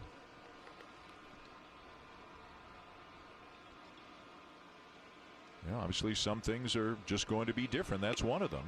Wow, Birdie didn't like that call at all. Number 7 for Hyun-Jin Ryu. Yeah, Ryu's been around the strike zone all night long, and he's gotten some favorable calls. This is a fastball, and he's used his fastball very well tonight. I mean, you look at it, and Miami has 2 hits. Unfortunately, one of those hits is a home run, the only run of the ball game. That ball was high. Look at Birdie. He reacts to it. It went across the letters. And that is a very high pitch to be called the strike. And Don Mattingly says that ball was up. And he knows. Yeah. But John Birdie may not get the calls that Don Mattingly got. Oh, my goodness. What a great hitter. Yeah. I absolutely loved catching behind Mattingly. It was such a challenge. He was such a tough out. Aguilar, the batter. Ground ball down to third. Backhanded stop. Shaw knows he's got time with Aguilar running. And he'll throw him out 2 down. You know, one other thing we should point out that is here in Buffalo is they are honoring the memory of the great Tony Fernandez. The Blue Jays are wearing patches, and they have put it on the outfield wall. And again, a credit to Marnie Starkman and everybody in her department and every department for the Blue Jays. A lot of thought was put into not only making the players feel more comfortable, a lot of thought was put into doing the right thing on every level that they could, and this is the right thing. Absolutely it is. And obviously Tony's passing. His number was retired, and he has his number up at Rogers Center. Now they've brought it down here to Buffalo. A terrific touch. And they've done a lot of classy things in a very unusual time, and we have to again commend Marnie Starkman and her entire staff. I mean, they did the extra touches that really added a lot of flavor to this ballpark. And I would assume for all those staff who have come down from Toronto, they're in Buffalo probably for the duration because of the quarantine rules. So they've left their families for 2.5, 3 months. They've been down there for a few weeks already. Over the outside corner, it's a ball and a strike on Dickerson. Ryu is pitching well. Had the Blue Jays been able to get anything going with the bats, we might be talking about this appearance in a whole different light right now. He's doing a great job. And even the ball that Anderson hit out, as you said, Buck, wasn't that bad of a pitch. A.J. Cole looks ready if needed. Curveball. Sounded like maybe a broken bat. Shaw up with it at third. And the Marlins go in order. A very nice job by Hyun-Jin Ryu. Can the bats get going? Their game right now. That's what you're seeing. That's not a scrimmage. That's an NHL playoff game going on at Scotiabank Arena. And the Blue Jackets and the Lightning are in fourth overtime. 4 overtime. That's tremendous. You know, the hockey's been outstanding. Up and down the ice, back and forth. That one just missed. Are you calling hockey off the little monitor? I lost my head. You're gonna There's a lot of things going on in here. Buck just broke into hockey play-by-play all of a sudden. So if one of us says like saucer pass or something like that, you'll know we're a little distracted. Danny Jansen leading off the bottom of the 6th. Meanwhile, you were watching Ryu go to the dugout between innings on one of our monitors. Looks like he's done. Yeah, he's done. They were congratulating him for another effort. And if this keeps up, he's going to say, hey, what about the National League rule? I want to hit. Seriously. He had a home run last year. Get him a run here. Get him 2 runs. Meanwhile, for Hernandez, 5 scoreless innings tonight, 4 1/3 scoreless in his first outing of the season against the Orioles. So he's gone 9 1/3, hasn't given up a run yet this year. You know what? There's a lot of players getting opportunities this year because of all the different situations. And some of them are making a name for themselves. Bichette will be up third here this inning. Biggio's on deck right now. The Blue Jays with just 1 hit in this game, and it belongs to Travis Shaw. Hook to left field. And it'll be over the head of Dickerson and off the wall on a bounce. And Danny Jansen is into second base with a leadoff double. Well, that snaps an 0 for 19, and that had some good sound to it. He stayed back on that breaking ball and hit it over the left fielder's head. One hops the fence in left field, and that's a big leadoff double here in the 6th. Blue Jays are down by a run. Danny does a good job of waiting on this breaking ball. It's not a bad pitch, but you see how he stayed on it and just drives it through the hitting zone and hits it over Dickerson's head in left field. Now the Blue Jays got to move him around. Good job by Danny. That's his first double of the season. As we mentioned, that snaps an 0 for 19 for the Blue Jays catcher. Now Kevin Biggio 0 for 2, a strikeout and a fly ball. Third time through the order beginning right now for the Blue Jays. First pitch swinging. Biggio with a fly ball down the left field line. This is pretty well hit, and it's going to be off the top of the wall. Jansen will be at third on the play.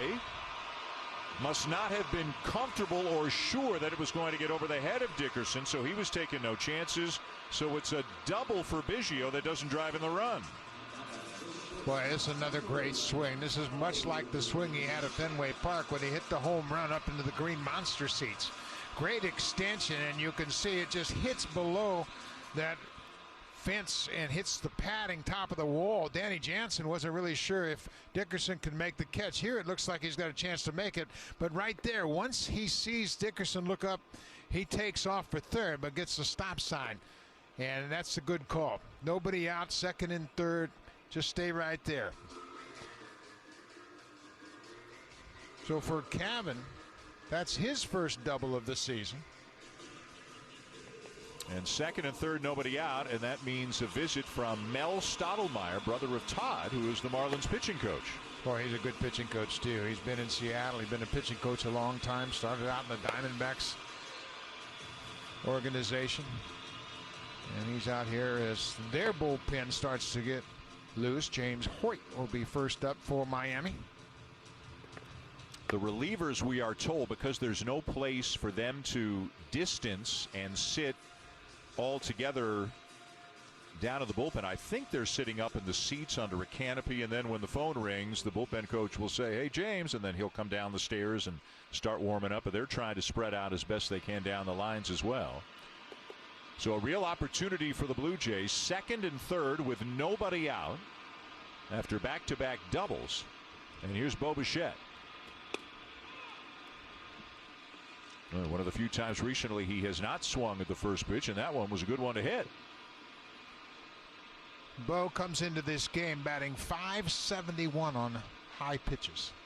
Major league average is .193. That's why he chases that pitch upstairs. That's the one he can wear out.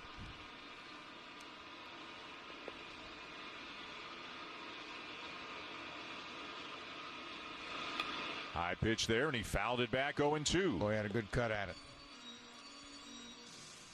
Got to get one in for sure. Hopefully two. Second and third, nobody out, and he just fouled that one straight back. He was looking fastball on that one. Now here's where he shifts gears. Yeah, the leg kick goes away. Not that he's not still swinging hard, but the mindset's a little bit different. Pretty good play there by Cervelli behind the plate. Well, he's a good catcher. He's been a good catcher for a long time. Of course, he has his roots in the Yankee system, and there's a lot of Yankee flavor on this Miami's team. Don Mattingly, of course, their president, Derek Jeter, Jorge Posada's an advisor. Eric Duncan, the hitting coach, a former #1 pick of the Yankees. There's a lot of Yankee flavor on this Marlins team. 1-2 is hit high in the air to left field. Dickerson back. Gone! 3-run homer for Bo Bichette. And the Blue Jays take the lead.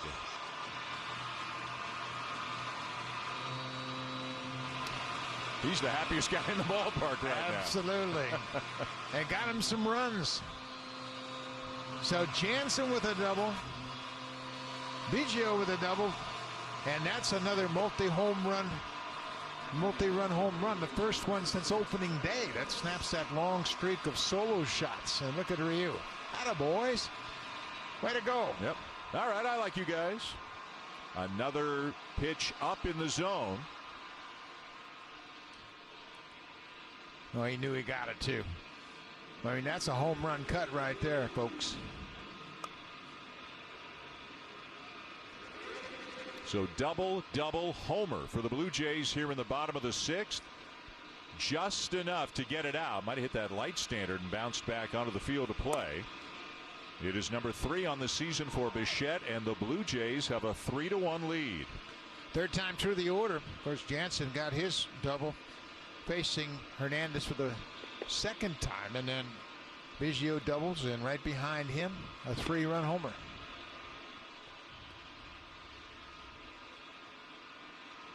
Until this inning, Travis Shaw had the only base hit of the night for the Blue Jays.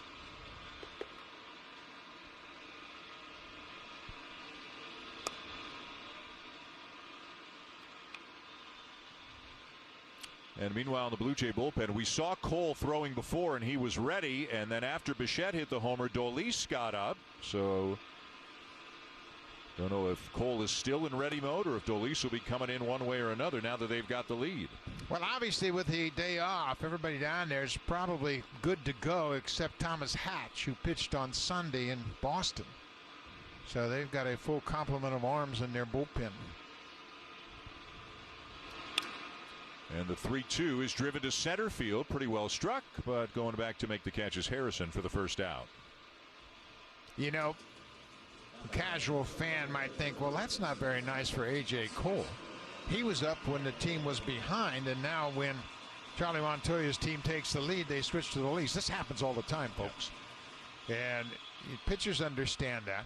I mean, there are guys that have roles down there, and right now the way the team is, it's Dolis in the 7th, Romano in the 8th, and Bass in the 9th. And Hernandez coming out of the game. The Marlins will go to the bullpen first tonight.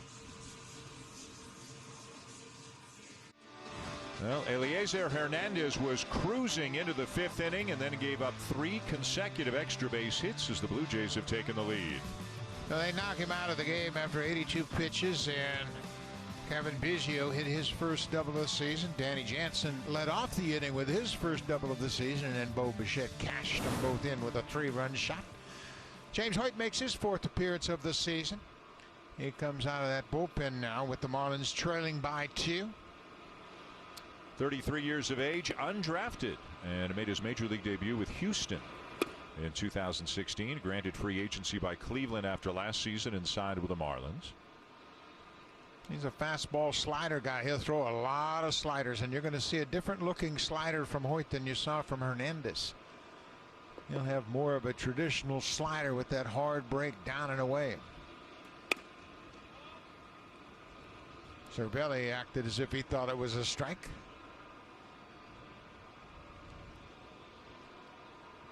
.6'6", 230.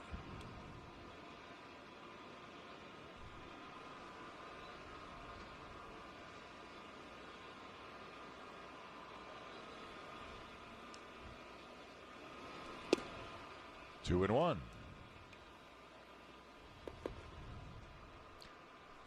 Just a huge hit for this entire team, what Bo Bichette just did.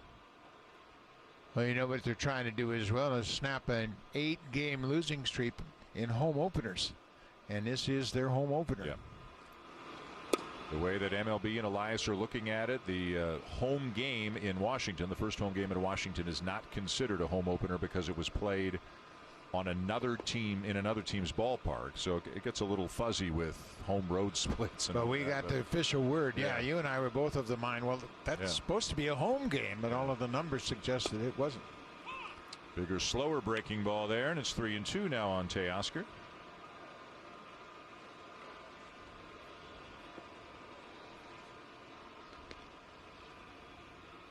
Vladimir Guerrero a couple of spots away. Blue Jays up 3-1 in the bottom of the 6th.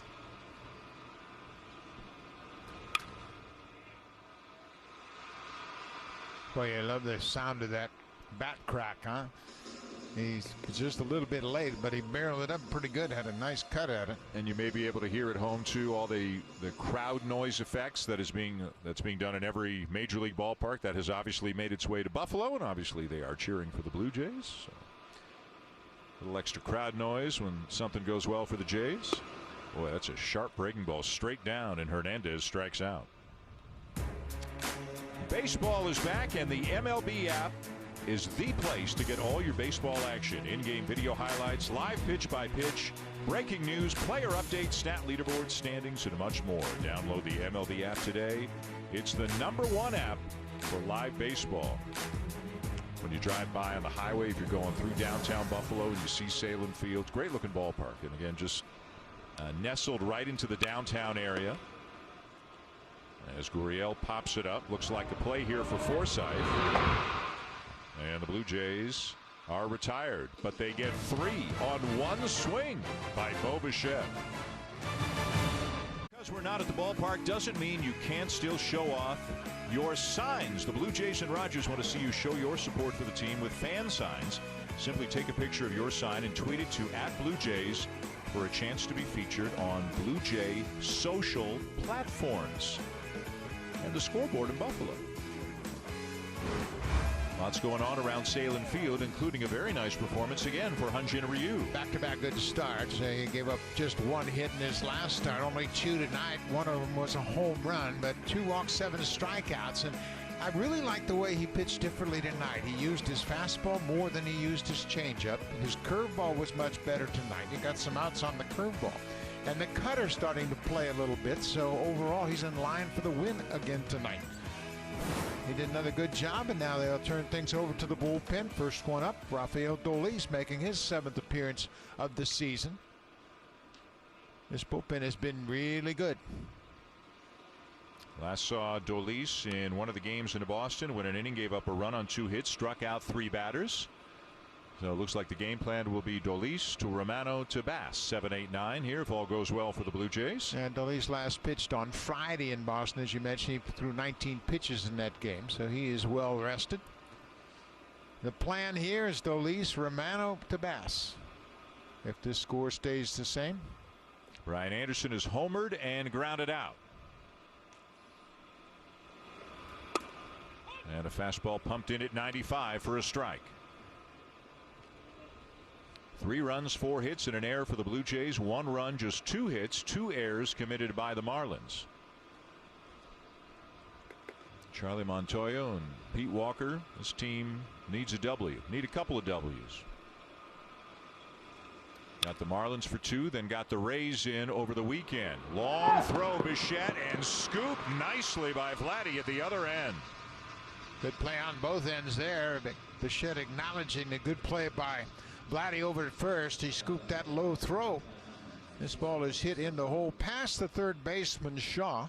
Again, Bichette has to round it and then throws over the top of the third baseman, who gets out of the way. A 1-hop or a short hop, and Vladdy stays right with it, makes a nice play. He's got good hands, and he's got a strong arm.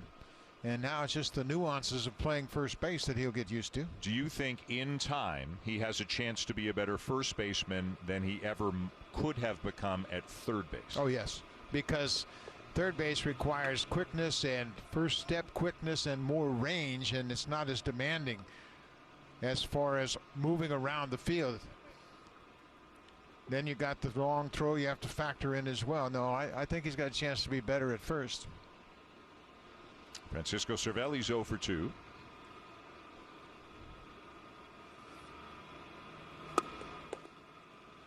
Well, I tell you what, the quality of Dolis's pitches the last couple of outings has been much improved. Better zip on his fastball, splitters starting to move a little bit more. Pete Walker really liked what he saw early in the spring from Dolis, and then he had an appendectomy. Then he came back for summer camp, and that split took a little while to get there. But it looks like everything's coming together for him. Didn't go on the appeal. 2 balls and a strike. And the Blue Jays put a lot of stock in the fact that he was a closer, and a good closer, for several years in Japan. Got a lot of experience over there, and you know what? You might not really think too much about the quality of the play. It's intense pressure for import players, no matter where you come from. And when you're not a native Japanese player, there's a lot of pressure on you to perform. Fly ball to right center field. Grichuk giving chase at the wall. He's got it. Randall Grichuk with a nice catch up against the fence in right center. Oh, that was a good effort by Randall.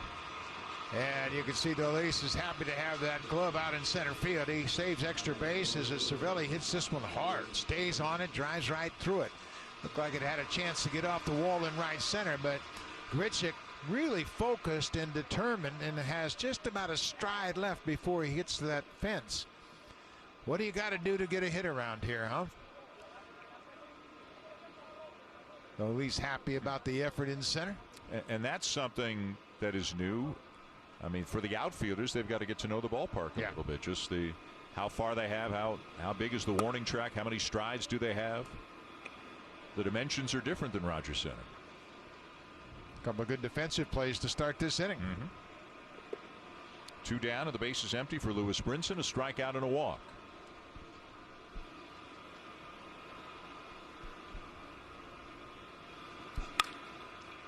Line to third, right at Shaw. Some hard hit balls, but 3 up, 3 down. Go the Marlins in the top of the 7th.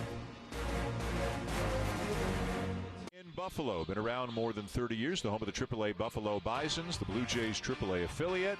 And a little more behind the scenes. Here's the area where the players can stretch and then head out to the dugout. And again, all of this has been redone. The floors, the painting on the walls, the Blue Jay logos everywhere. The dugout's completely redone, including where you're not supposed to sit. Got to safely, socially distance. They brought all the weight equipment. All of it came from Rogers Center. And they tried to make it look and feel as much like home as they could. What a job. Short transition time. And again, that's the concourse. Yeah. But concession stands and restrooms. Yeah. Whatever it takes. Yeah. Here's a familiar face, Justin Schaefer. Former Blue Jay takes over here. As the sun begins to set in Buffalo, so we'll get a chance over the next couple of innings to see what the lighting looks like as it gets darker and darker. But yeah, Justin Schaefer, one of a couple of relievers on this team who were Blue Jays not that long ago. Pat Venditti, he is also on the Marlins, is just signed. John Birdie, of course, playing second base. And Brian Moran, I guess, at least Moran 4. picked up a win already since he has joined the Marlins. And Vladimir Guerrero will lead it off in the bottom of the 7th. The Blue Jays up 3-1 on the strength of a great outing by Hyun-Jin Ryu and a much-needed, very timely 3-run homer by Bo Bichette.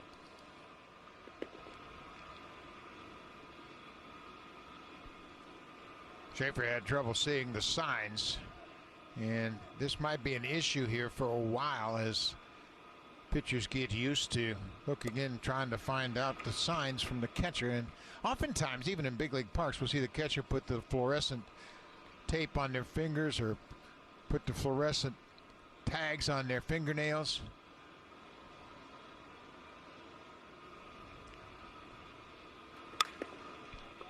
Guerrero upset, felt he missed a hittable pitch.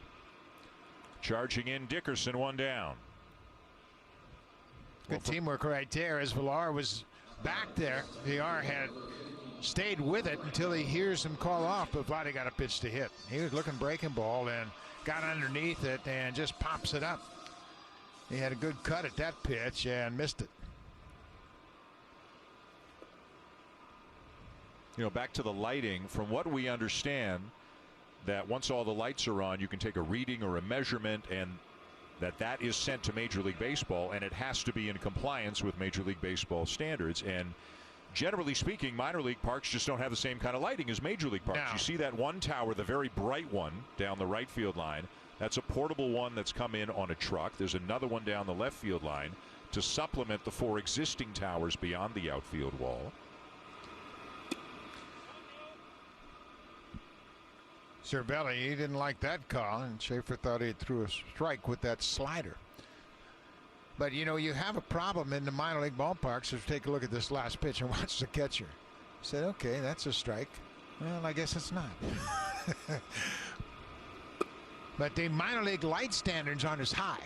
And if you think about Rogers Center, I mean, they're way up on top of the stadium, and all the lights are higher. So when those fly balls go up, in minor league ballparks, fly balls can get lost because they get above the lights.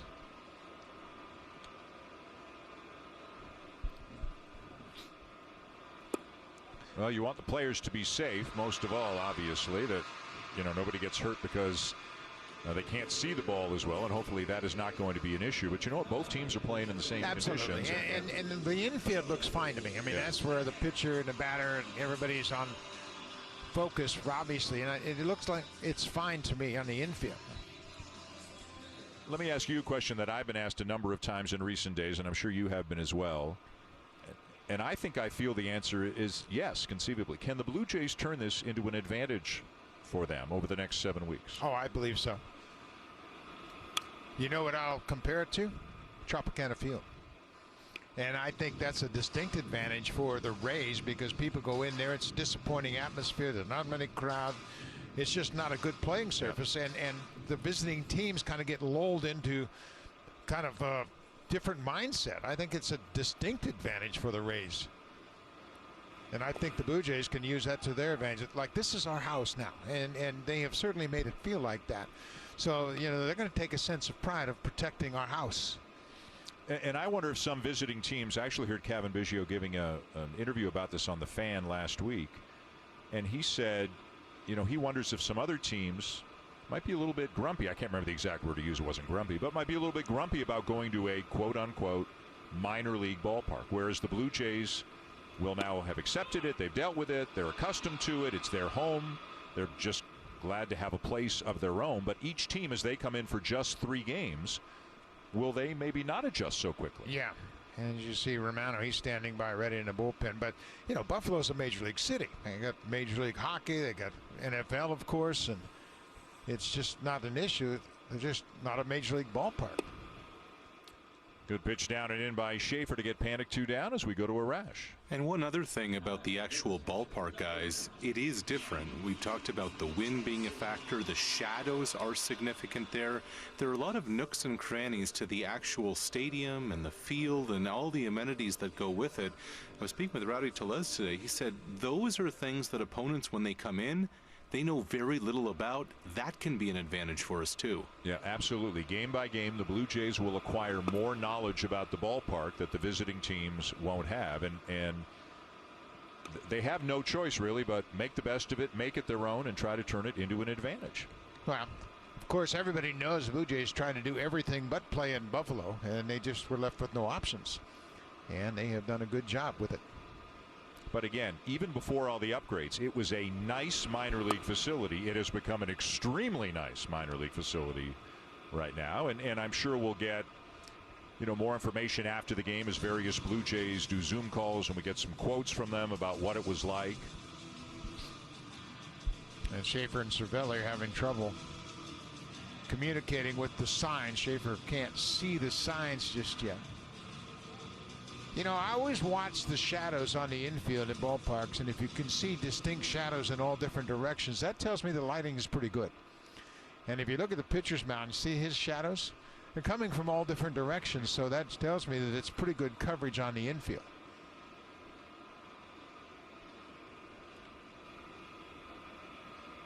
Runner at first, 2 down, and now 3-0 the count on Jansen, who got the 3-run rally in the bottom of the 6th started with a double to left.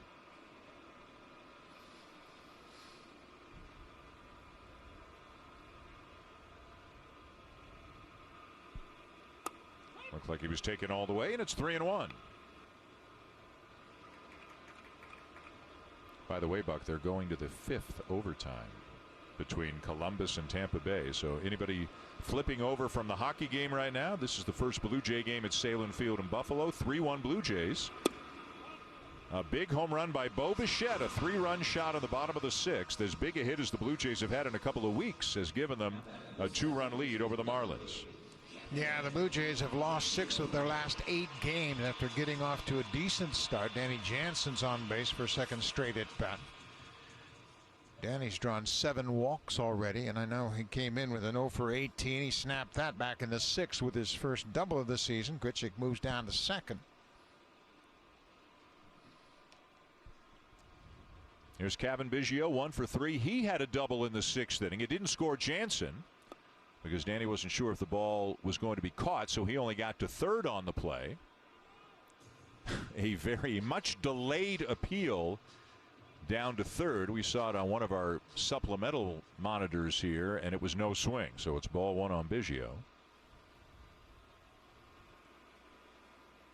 Former Blue Jay Justin Schaefer.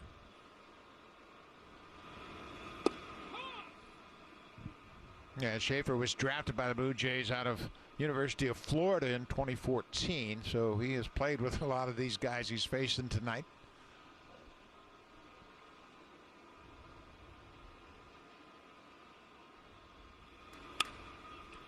Ball's well struck into right center and down for a base hit. Grichuk will round third and race home. Jansen into third on an RBI single by Biggio, and it's 4-1.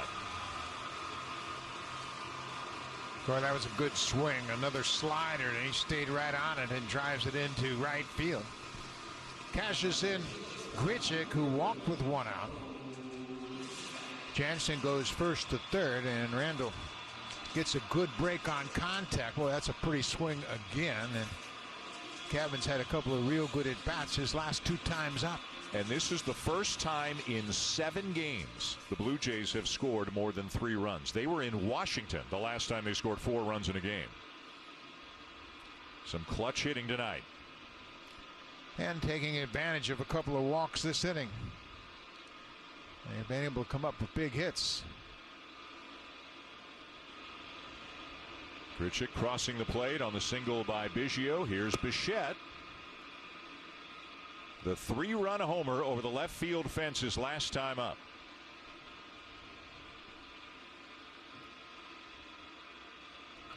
Probably not a surprise that a guy who knows him and Schaefer fed him a first pitch breaking ball, knowing Bo likes to go after that high fastball on the first pitch. With that home run, he's extended his hit streak to 6 straight games.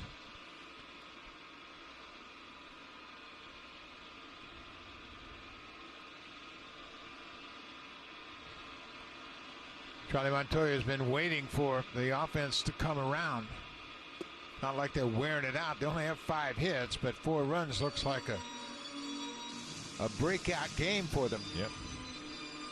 Now 3 of the 5 hits, extra base hits. They have strung some hits together, or they did in the 6th inning at least, something they have not been able to do.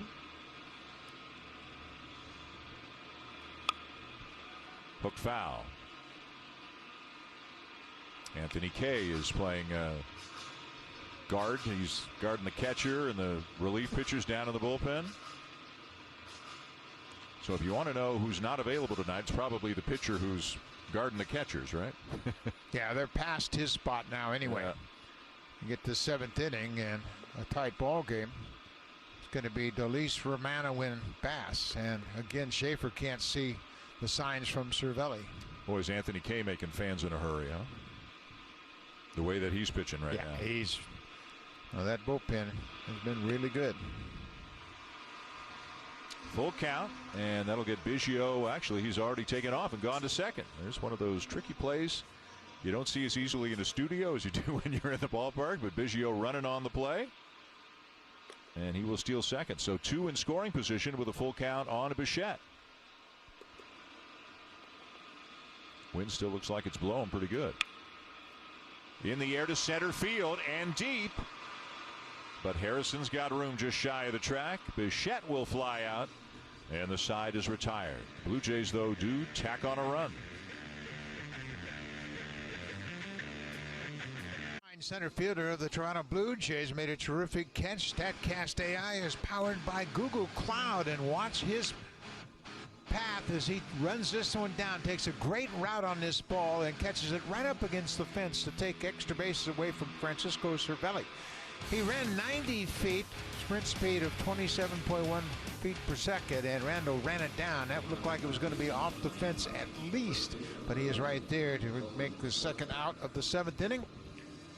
And on for the Blue Jays in the 8th, I'm sorry, Buck, is right-hander Jordan Romano, who's thrown a no-hitter so far this year. He has made 7 appearances, covering 7 innings, and hasn't given up a single base hit yet. No, he's been locked in. His fastball and slider combination have been wicked, and he has just done a great job of refining those pitches, and he worked really hard on developing a better slider, and he now throws 2 different sliders that create all kinds of problems for the hitters.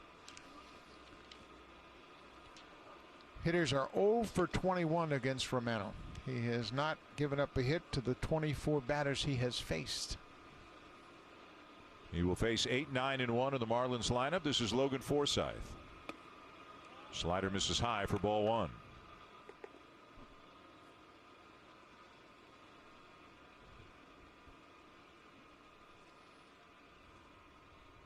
Forsythe, a couple of strikeouts tonight. One swinging, one's looking.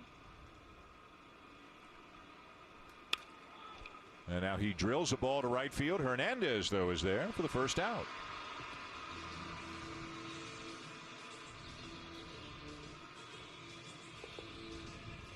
And with the 1 down, Don Mattingly will send up a pinch hitter as we get another look at this play. Teoscar's looked pretty comfortable in right field. Yeah, he sure has. He got a good read off the bat. That ball was hit well to right field, but he gets a good break and makes an easy play of it. That might have been the hardest hit ball Romano has given up so far this season, but Taylor was right there. And you see Hernandez going into his back pocket for the card for information because a pinch hitter is coming up. This is Eddie Alvarez, and I don't know if it says it on Teoscar's card. It probably doesn't say won a silver medal as a short track speed skater in the Olympics in Sochi, but that's what Eddie Alvarez did. He was a speed skater for many years and then got back into baseball, and now I believe he's 30 years old if I'm not mistaken. Just made his major league debut last week. He was one of the guys who got called up when so many players tested positive for COVID. And he had his first 3 big league hits all in the same game. Went 3 for 4 Sunday against the Orioles. Pretty cool story. It's a cool story. He won that silver medal in short track speed skating. He's from Miami, of Cuban descent, and that's pretty cool that he has a Olympic medal. Can play some different positions. You and I talked about this earlier, that this is a rarity to have an Olympian that has won a medal play in the big leagues. He's the first Winter Olympian to medal and play in the big leagues. The only Summer Olympian was Jim Thorpe. That's over 100 years ago. Pretty remarkable. Yeah. Spent 5 years in the White Sox system before having his contract purchased by the Marlins. He grounds out to second here for out number 2. Hey, the Canucks are taking on the Blues. 10:30 tomorrow night, game 1 of their series. 10:30 Eastern Time, 7:30 Pacific Time from Rogers Place in Edmonton. First round matchup, Canucks and Blues coming your way. So in terms of Canadian teams still going, you've got the Vancouver Canucks, you've got the Calgary Flames, and you've got Troy Clara's Montreal Canadiens. 2 down, and here's Jonathan Villar. And Romano just blows it by him at 98.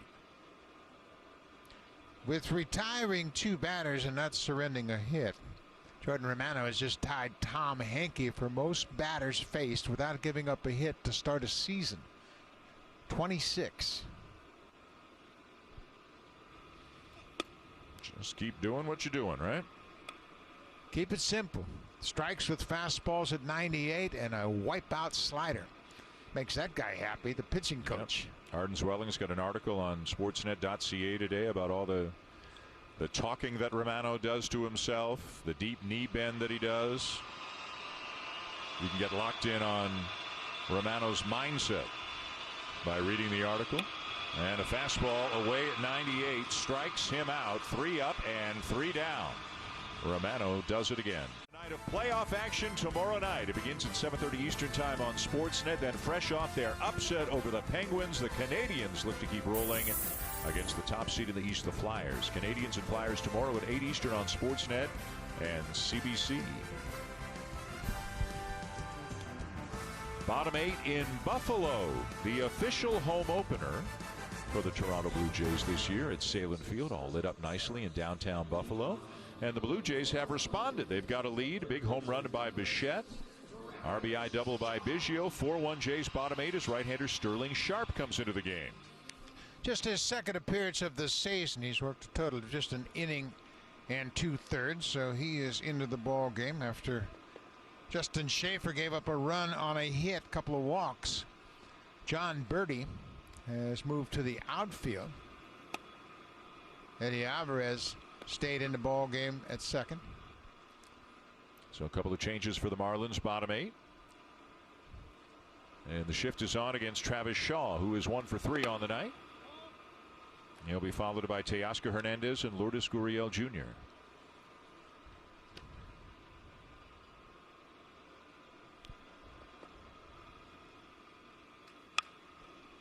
Pulled foul into that Marlins dugout, 2-1.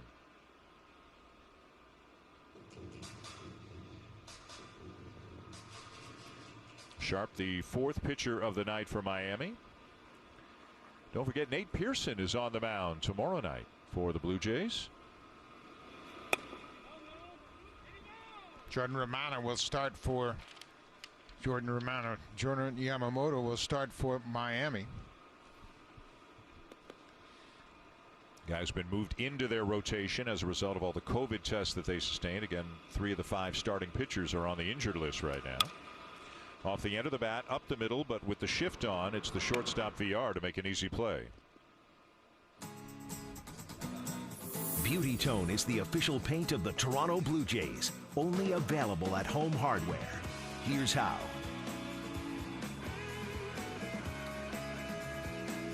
Dan Schulman, Buck Martinez, Arash Madani.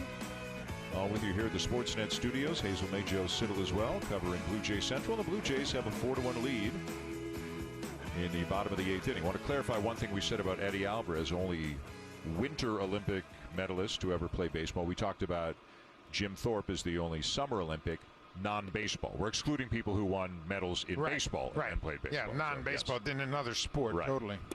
But and there's Alvarez right there in the middle of your screen. I guess he was a kid. He was a great inline skater, loved inline skating, and he got connected with somebody who was into speed skating, and they put him on speed skates, and man, he, no pun intended, just kind of took off. And it's like, how cool is it to win an Olympic medal in a winter sport and then play Major League Baseball all in the same lifetime? Unbelievable that he would be able to do that, and then he made a transition back to baseball. You know who else was a speed skater? Lee Mazzilli. I didn't know that until I read the article about Alvarez. You know Lee very well. Yeah. I mean, whenever we'd go to especially when John Gibbons was the manager, he and Lee Mazzilli are buddies. So if you wanted to talk to Gibby, you were talking to Lee Mazzilli too. Driven to deep right center field, and a great catch made by Birdie, who just moved out from the infield.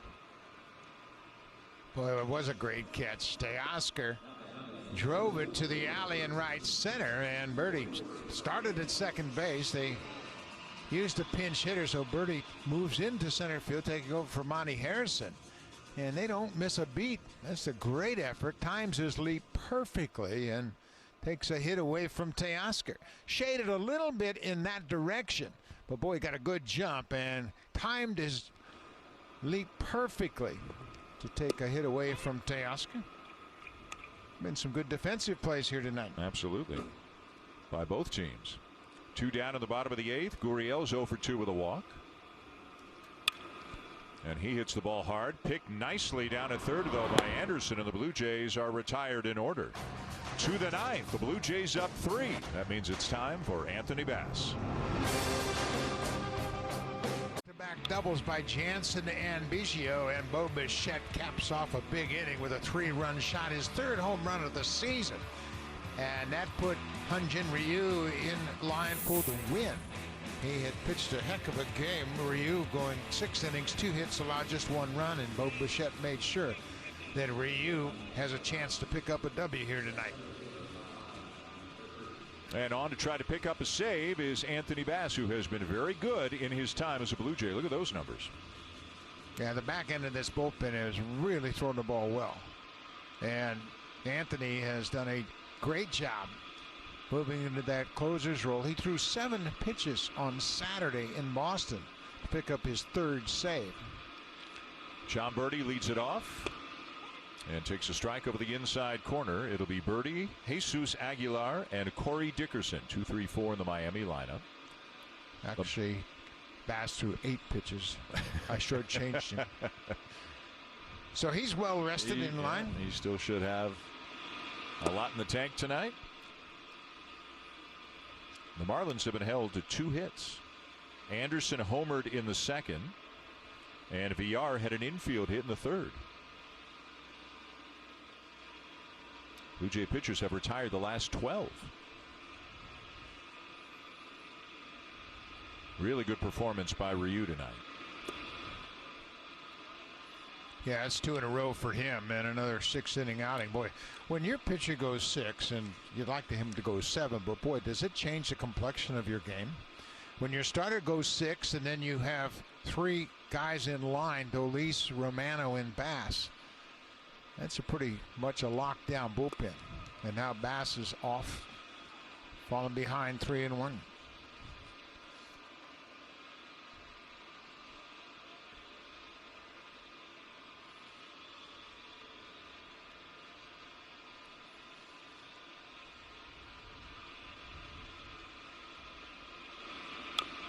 Fouled off and a full count on Birdie.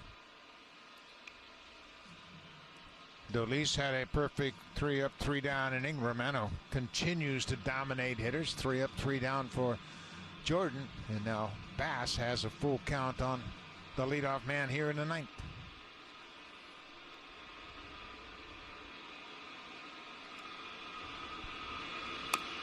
Reaching for it. Birdie stays alive.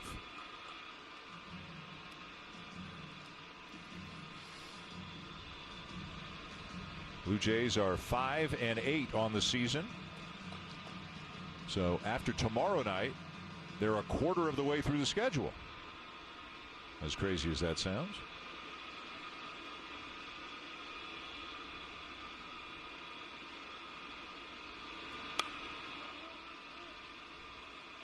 Yeah, come right after him with a 3-run lead. Top of the order, 2, 3, and 4. It's their best hitters coming up this inning, so you don't want to give them any free passes. Yankees are leading Atlanta tonight 8-3. Tampa Bay's up 2-1 on the Red Sox. Tampa Bay's starting to figure it out. See what that big guy for New York did? Number 9. Hit another one tonight? Yeah. And evidently hit a long way. Wow. So the big guy's Aaron Judge. He's played in this ballpark in Buffalo as he was coming up through the minors. He actually talked about the batter's eye and the scoreboard. Bo Bichette talked to the Blue Jays about it too, and that's why you may see the bottom part of the scoreboard in Buffalo is blacked out to stay out of the batter's eye. 3-2 and a breaking ball hit to deep left field. Gurriel jumps and he can't get it. And then he picks it out from under the bottom of the padded fence. Birdie is aboard with a leadoff double. Yeah, that ball kind of took off on Gurriel. I don't know that his route to the baseball was as good as he would like. Birdie stays on that slider and hits it hard on the line toward left. And watch the jump here. It kind of overruns it and then just stopped. I think if he takes another stride, but that's what you were talking about, Dan. Playing here, not that comfortable, although they have played here, but still it's an adjustment. You could see how he stopped his route. Had he gone straight toward the fence, I think he would have made that play. But that ball kind of hooked back over him. Now a high slider in for a strike to Jesus Aguilar. Dangerous guy, a lot of power. Off to a good start this year.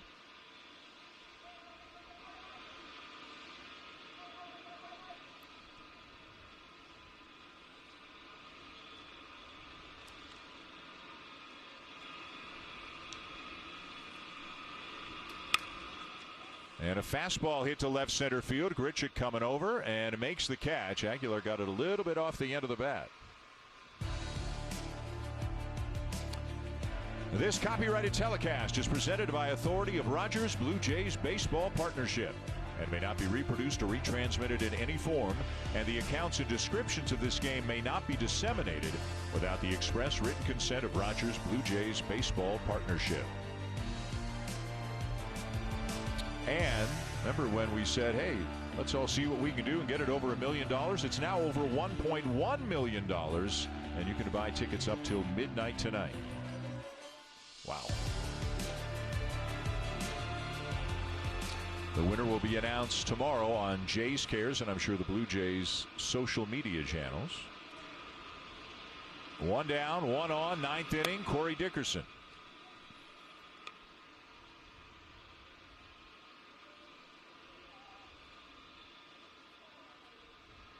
Hyun-Jin Ryu, 6 innings, a run on 2 hits tonight. Good work by the bullpen. Bo Bichette, a 3-run homer. Kevin Biggio, 2 hits, a run scored, and an RBI. Anthony Bass looking for the final 2 outs. See the difference in Dickerson batting before he gets to 2 strikes. He has the bat handle all the way down on the knob. And then if he does get to 2 strikes, he'll choke up about 2.5, 3 inches just to get a little more bat control. He's in the distinct minority in doing that these days. Not many guys doesn't do happen that. very often, but you can see he's down on the knob all the way down at the end.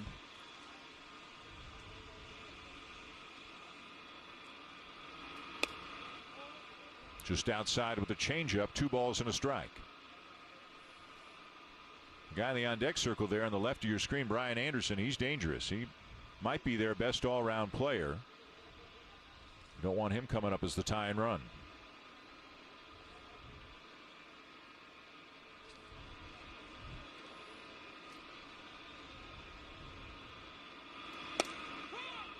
On the corner, 2-2.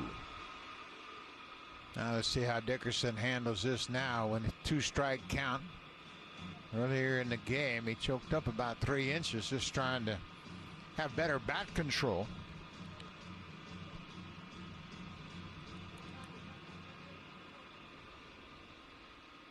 Not as much this time. Not as much this time. A little bit, but not as much. He did more against the left-hander Ryu. John Birdie with a leadoff double. And Bichette trying to keep him close, playing right up the middle. Although, again, that run doesn't matter, and Bass may just not have been sure what he wanted to throw and stepped off there.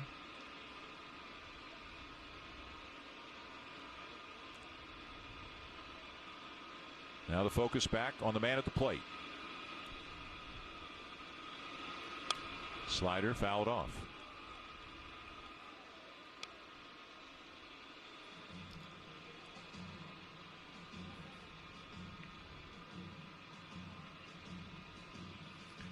Marlins have lost 2 in a row. They lost the last 2 games against the Mets. Trying to hang on here. Blue Jays need this win. They got to get things turned around. The offense has come around a bit tonight. Scoring 4 runs, but they managed just 5 hits. In this season where 8 out of 15 teams in each league make the playoffs, you play 500, you're in the conversation. You might be in the playoffs with a 500 record. So as much as they left some wins out there over the first 13 games, could have had 2 or 3 more. At 5 and 8, they haven't buried themselves. But the next 3-4 weeks, if you look at the schedule, that's the time where maybe they can get going. There's a lot of Yankees coming in September. Not that they can't beat the Yankees, but obviously that's a real quality team. Most of their games against, well, they got these 2 with the Marlins, got some games with the Orioles coming up, more shots with the Red Sox, who they would like to do better against than they did this past weekend. From the 7th of September to the 24th of September, they play the Yankees 10 times. And there's a little Mets in there, and you always run into the possibility of Jacob deGrom, and then there's this Phillies series, 4 games in 3 days. Before you come back here to play a 4-game series against the Yankees that final week of the season. Yep. Taking these 2 from Miami would be a step in the right direction. Got to get this one first, though, and Dickerson continues to battle. Dickerson's a .285 career hitter, so he has not gotten his stroke together just yet. He's had a couple of seasons where he hit 300. He hit 300 in 533 plate appearances for the Pirates in 2018. Choking up a little bit more now. Down the left field line, but he can't keep it fair. More Blue Jays and Marlins from Buffalo tomorrow night. 6:30 Eastern time, first pitch. Blue Jays Central at 6 o'clock Eastern, 3 Pacific on Sportsnet 1. And Nate Pearson will be the starting pitcher for the Blue Jays tomorrow night.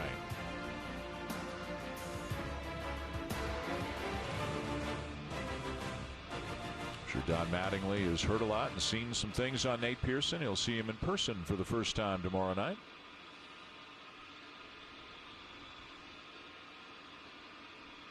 There you go. Getting more defensive now. Backhanded stop, Guerrero. Bass covering for a very big second out. The runner to third on the play, but that's just fine. The out is all that matters. Yeah, you just want to get outs at this point. I tell you, between the pop-up Vladdy caught going down the line in foul territory over the shoulder, the pick that he had on a throw from Bichette on a tricky hop, and that backhanded stop, he has had a really nice defensive game. Yeah, he's had a good game. And this is a nice play. Actually whiffed on it. Didn't see that. And then it hit his leg, but that's okay. It gets you out.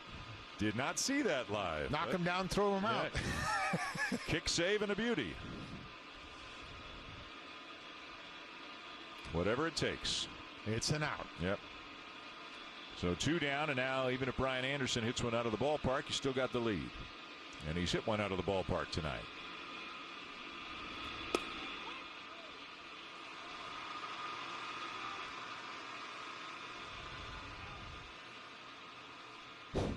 I think that pretty much describes what he thought of that first call. I think that was half I had something in my eye and half, are you kidding me?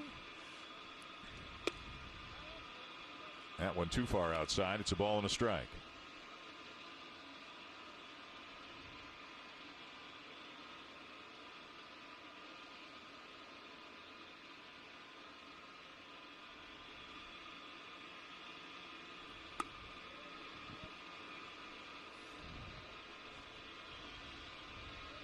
Six innings for Ryu. Dolis in the 7th, Romano in the 8th, and now Bass here in the 9th. And the Blue Jays an out away from a victory.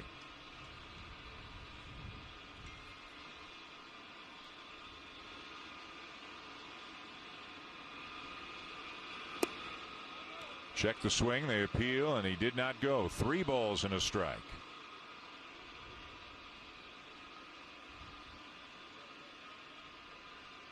Pretty good looking pitch. It's a slider that just missed the outside part of the plate. The appeal is denied by the first base umpire. And a fastball there to make it 3-2.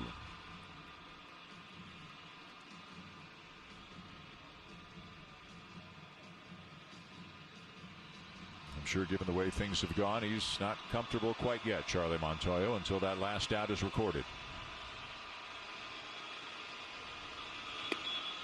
And he walked him, and that will bring the tying run to the plate.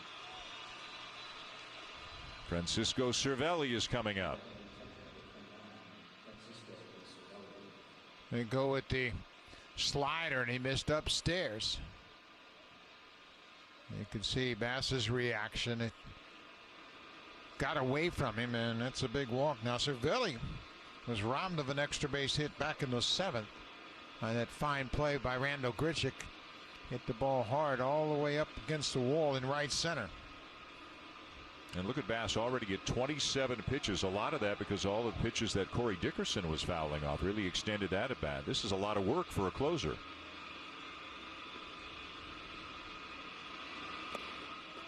And been able to get that slider in there consistently.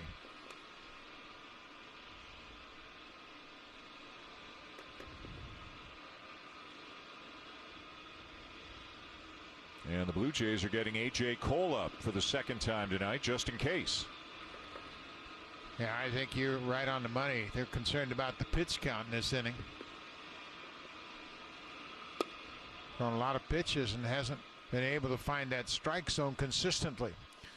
Last time he pitched on Saturday at Boston, as we mentioned, he threw 8 pitches and picked up the save. Birdie's at 3rd. Anderson is at 1st. 2 down. 4-1 Blue Jays in the 9th inning. 3-0. Boy, if he walks him, they're going to have a decision to make. Do you take your closer out? I mean, they need a win. Yeah, they do need a win. And Pete Walker's looking at his charts, and that's a lot of pitches for a closer. 30 pitches in this inning, and there's Matt Joyce, a left-handed bat on deck.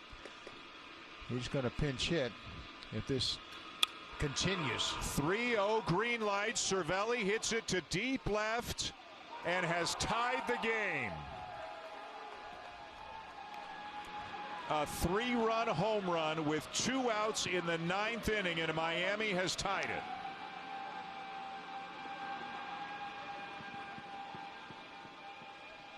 Cervelli getting the green light from Don Mattingly, and that's his 3rd home run, and he knew it as soon as he hit it. He was celebrating as soon as he made contact, and Miami, playing with a lot of heart, comes back here in the 9th. Watch his reaction after he hits it. He knew he got it.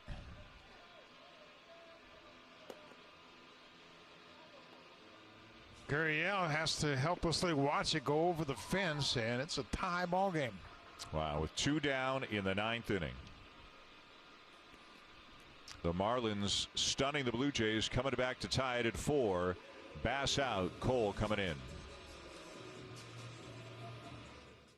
Tonight, trying to get the save, gave up a 3-run homer with 2 outs in the 9th inning to Francisco Cervelli. A look of dejection on his face. The Marlins have tied the game, and A.J. Cole is on now for the Blue Jays.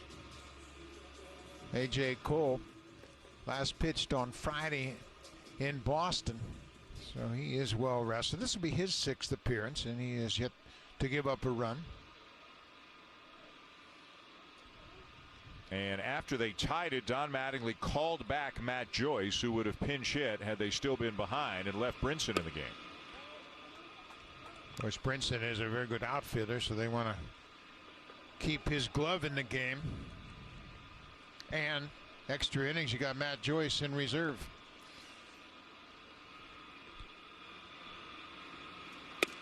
Fastball just misses outside. Cole falls behind, 2 balls, no strikes. Boy, what a gut punch. And they may be able to figure out a way to win it still, but an out away from a much needed victory. And a 3-0 green light. Cervelli homers. Another breaking ball to go to 3-0. And that's what Bass had trouble with, through breaking balls, and walked Anderson to extend the inning on a 3-2 slider. You know, it's funny, pitchers are throwing fastballs harder than they ever have. And they're also throwing fewer fastballs than they ever have. Yeah. Sport-wide. Yeah, oh yeah. And when you look at the numbers, those fastballs, they don't get hit. Throw them above 95. Full count. And there's a lot of guys in this bullpen that can throw 95.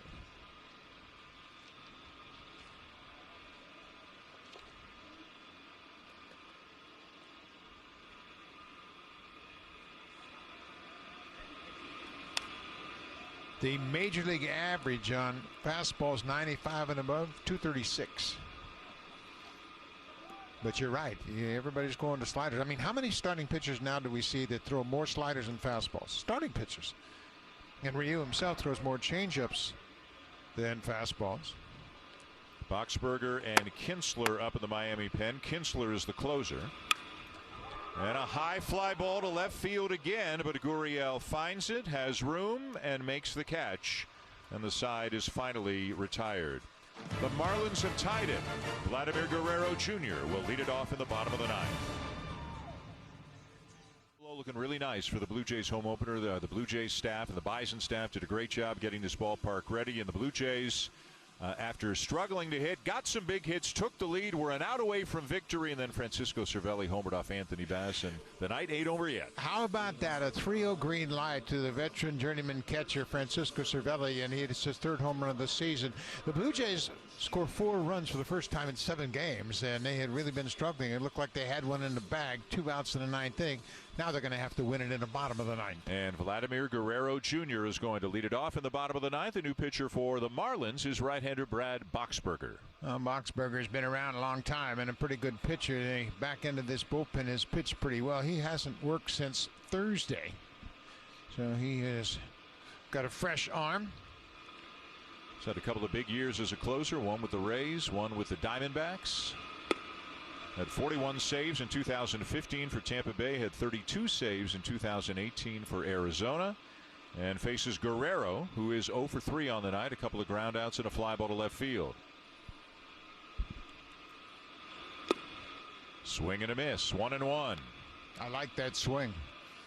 That was a much more convicted swing. He took a good swing his last time up and popped up on a breaking ball, but looks like he's turning the bat loose a little bit more lately. Fastball, and he pops it foul out of play, 1-2.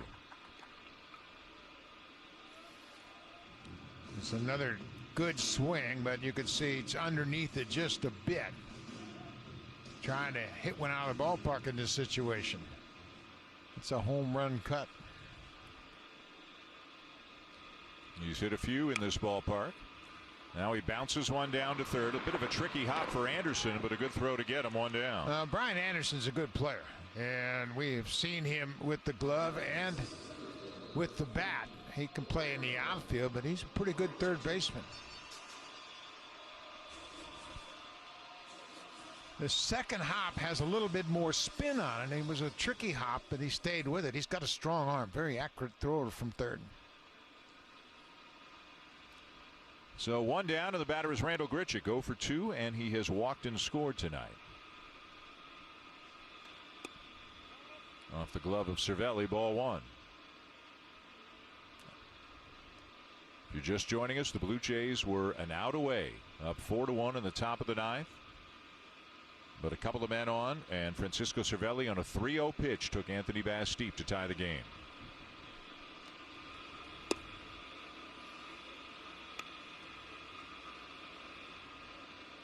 The Blue Jays, they scored 4 runs, but they still have mustered just 5 hits tonight.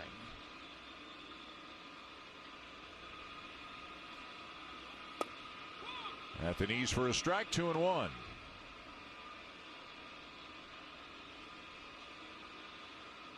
Joe Panik is on deck for the Blue Jays. One down here in the bottom of the ninth. Ooh, nasty changeup there, and it's 2-2.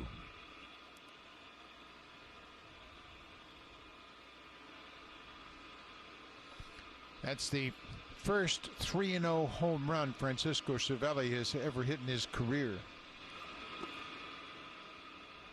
He got the green light. His manager Don Mattingly said, "Go ahead." His 41st career home run, and it tied the game up. 3-2 on Grichuk. And a bouncer over the mound. And Grichuk is going to reach safely. Unable to come up with the ball is Alvarez on the play. Had to come a long way, and the Blue Jays will take it. They got a base runner. Yeah, a little chopper over the mound that Alvarez had to charge, and Grichuk was hustling out of the box. The second baseman can't make a clean play. He's on the edge of the grass behind second.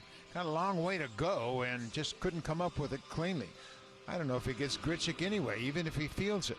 Look how far he goes. That's an infield hit for Randal.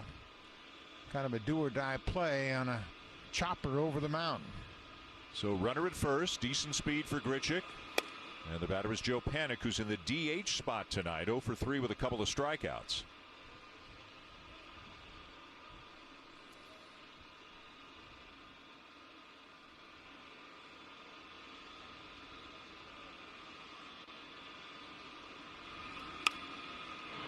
Ground ball to first. They'll get the lead runner, throw back to Boxberger, covering for the double play.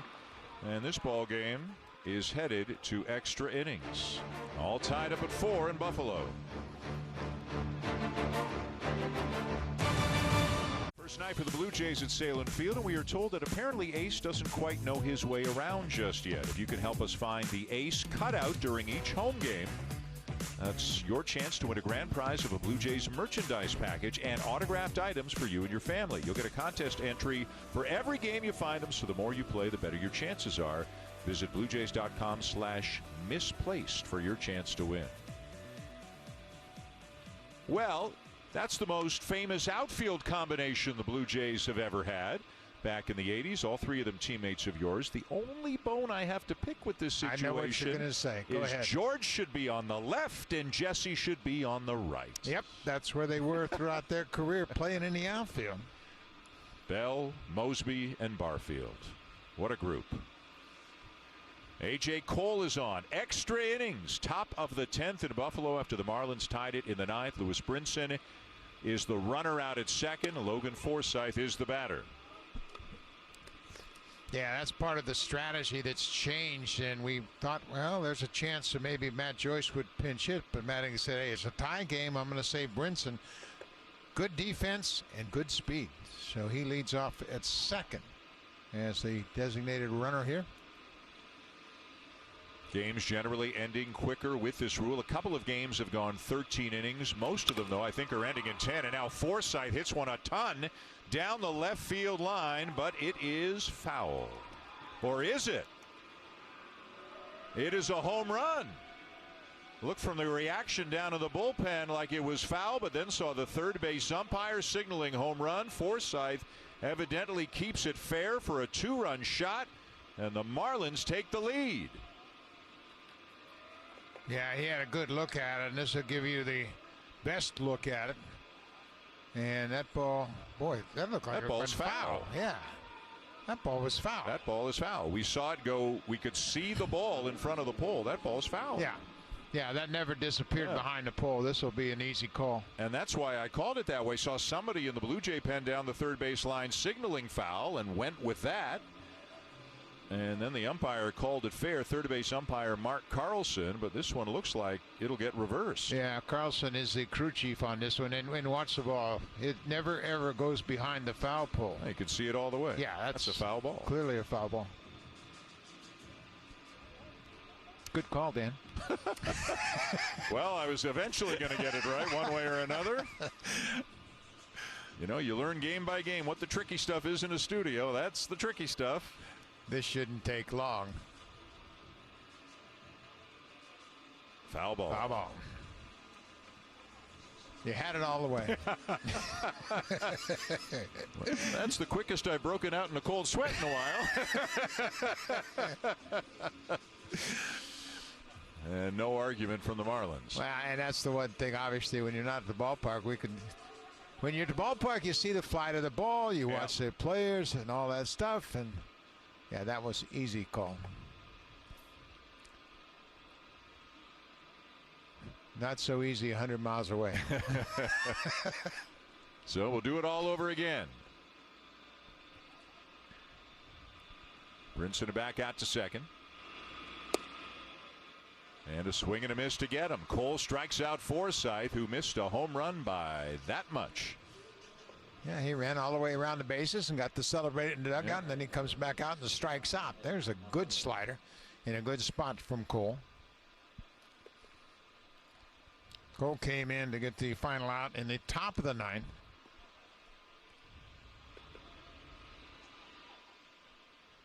So runner at second, one out, and the second at bat of the night for Eddie Alvarez. Grounded out his first time up.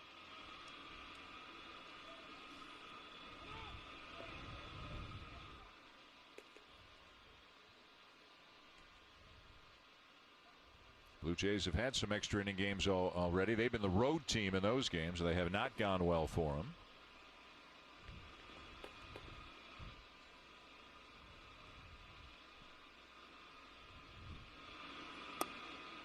Just outside. Bichette basically playing up the middle right behind second base, trying to keep Brinson close. Trying to go back door with that slider. I think the strike zone has been a little conservative on both sides, but the Marlins would suggest that they had some calls go against them. A couple of high pitches were called strikes. Hit hard but foul down the line into the Marlins bullpen. David Harpley loosening up for Miami. He's still working on some things down there right now. I don't think he's coming in the game. I think you're right. I think he was just getting some throwing in. Yeah. He had an off day yesterday as well. He's putting the catcher through a workout based on that first pitch that we saw. We'll see how they play it. Danny Jansen is due to lead it off for the Blue Jays in the bottom of the 10th.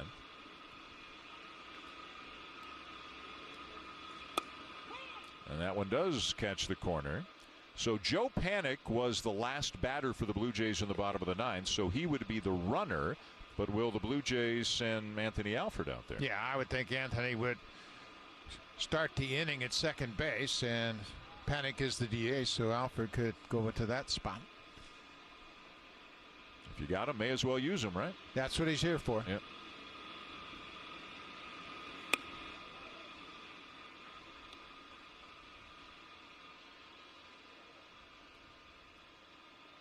Cole has given the Blue Jays some good innings, kind of quietly working his way up from a non-roster invitee into a guy who makes the team, and now getting trusted in some pretty high leverage situations depending on the circumstances of the game.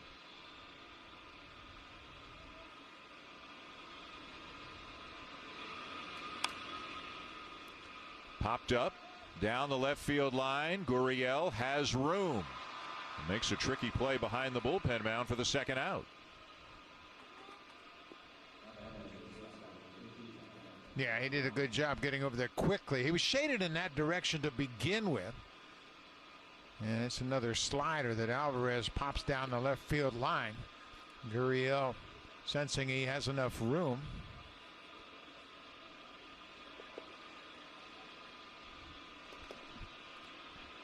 So 2 down, and an intentional walk has been issued to Jonathan Villar. The Blue Jays would rather face John Birdie.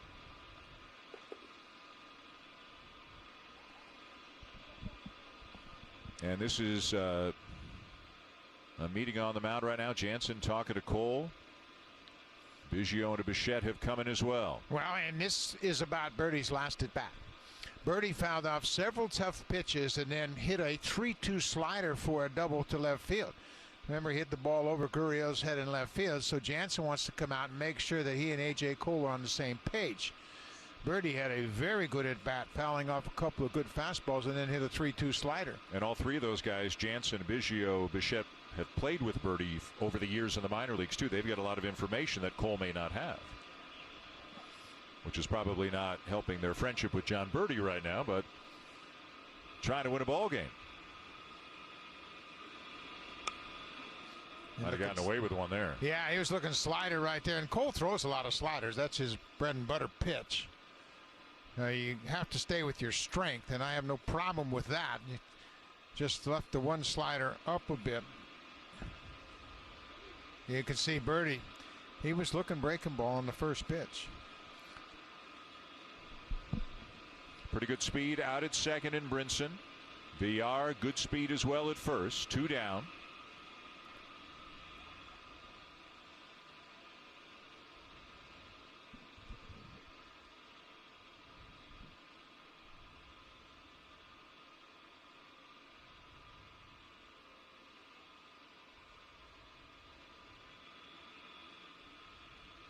And the 0-1 to Birdie. Fastball and a swing and a miss. 0-2.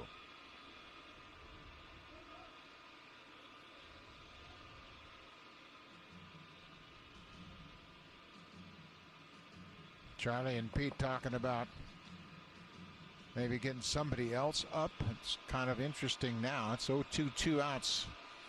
Top of the 10th. Maybe Barucki for Anderson, for Dickerson, a couple of batters away if it got that far. Slider down and away, ball 1.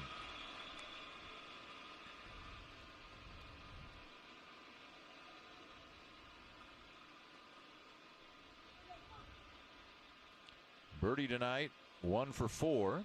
Doubled and scored his last time up. Trying to give the Marlins the lead here in the top of the 10th. A lot of years in the Blue Jay minor league system. Another slider.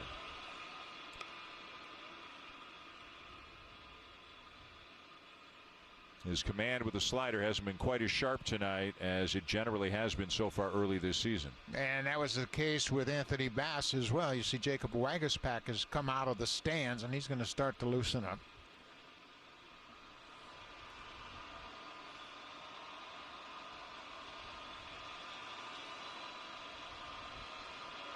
Waguespack has been tough on lefties. They are just 1 for 8 against him so far, but I don't know if he can get loose in time should this inning reach Corey Dickerson. 2-2. Through the legs of Jansen to the backstop, and the runners will advance. That'll be a wild pitch charge to Cole. Went with the slider again, and it's gone from 0-2 to 3-2 with the runners advancing. Yeah, he just buries this ball, and Danny didn't get his glove down and cover up the 5-hole. It sneaks right through his legs all the way back to the backstop. Good speed on the bases, and they're going to move up 90 feet for sure. Cole just buried that slider in the dirt. He's only thrown him one fastball in this at bat. It was the 0-1 pitch, and he got it by him up above the belt. Everything else has been a slider. Slider again, and it's popped back foul.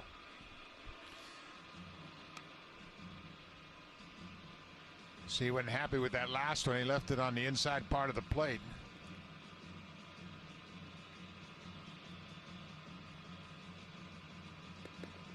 tell you what, this extra inning rule certainly changes the complexion of that first inning, doesn't it? Runner starts at second, and depending on where you are in the lineup, it gets intense pretty quickly.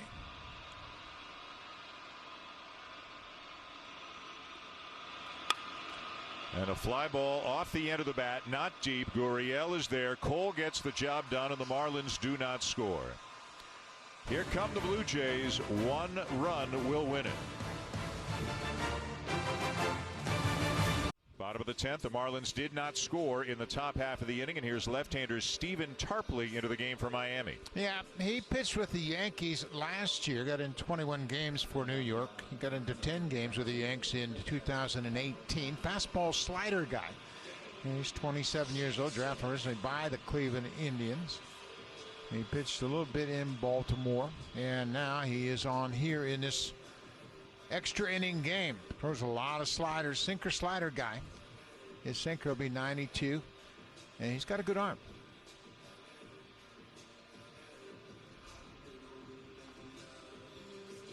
So let's see how the Blue Jays play it. We're seeing what you're seeing. We're assuming Anthony Alford is going to run instead of Joe Panik. There he is coming out of third now. That is Anthony Alford. And we have seen him come on as a pinch runner in these situations. And the last time he entered a game as a pinch runner, Charlie Montoyo told him, "You got the green light." I don't know if that's the same in this situation as second, but he stole second and third the last time he came into the game. And here are the Jays as the home team. 1 run wins it. Top of the inning. You know, the math says you just don't bunt in these kinds of situations. But in this situation, home team, the visiting team didn't score. Is there a chance they will bunt him over? Just in this specific situation, might it make sense? And they're going to try. And Jansen gets it down, and Alford will get to third. Good bunt by Danny. He killed it right at home plate, and Alford moves up easily. And they're crashing. They're looking for the bunt. Anderson is in at third, and he tries to get back in time, but no chance to make a play at third base. So Belly goes to Alvarez for the out. But now there's one out and the man at third. So Jansen does a good job. Yeah. So again, that's probably the only time the bunt makes sense. You're the home team, and the visiting team didn't score in the top half. And now Don Mattingly, they've got all kinds of things they could do here, and this is one of them. They're going to bring in and play 5 infielders, I think. This is John Birdie coming back into the infield. Yeah, and the reason he's going all the way to the dugout, he's going to get his second baseman's glove. Right. So Mattingly's saying, okay, we got a lefty bat, we got a lefty pitcher on the mound, and here's what I want you to do. And he's telling everybody where to go. So Birdie's going to come back from center field and play on the infield. And there he came back off the bench. He's got his second baseman's glove now. So he went in the dugout. Mattingly's explaining everything, and there was nobody better defensively than Don Mattingly. Yep. I mean, he ran the infield when he was playing first base. And now he's delivered all the instructions to everybody. We're going to play a 5-man infield here with 1 out and speed at third. And I would guess, Buck, tell me if you think, I would guess they pitch to Biggio. Yeah. And if they get Biggio, they walk Bo, Yeah. and then they pitch to Shaw. Yeah. That's so. From a Marlins perspective, you kind of like the way it sets up a little bit, but you know, Biggio could foil the strategy. It's tough, lefty on lefty, but can he get a ball in the air to the outfield? Alford, tremendous speed. It doesn't have to be that deep.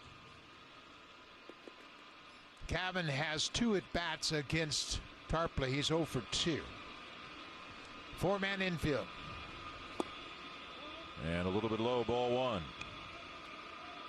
Cavan's used to seeing a 4-man outfield. 5-man infield. Check that. Yep. So there's Birdie kind of up the middle. Alvarez to his left. VR on the shortstop side of the bag. Good Close, take. but no. Good take. VR and Anderson on the left side and 3 defenders on the right side.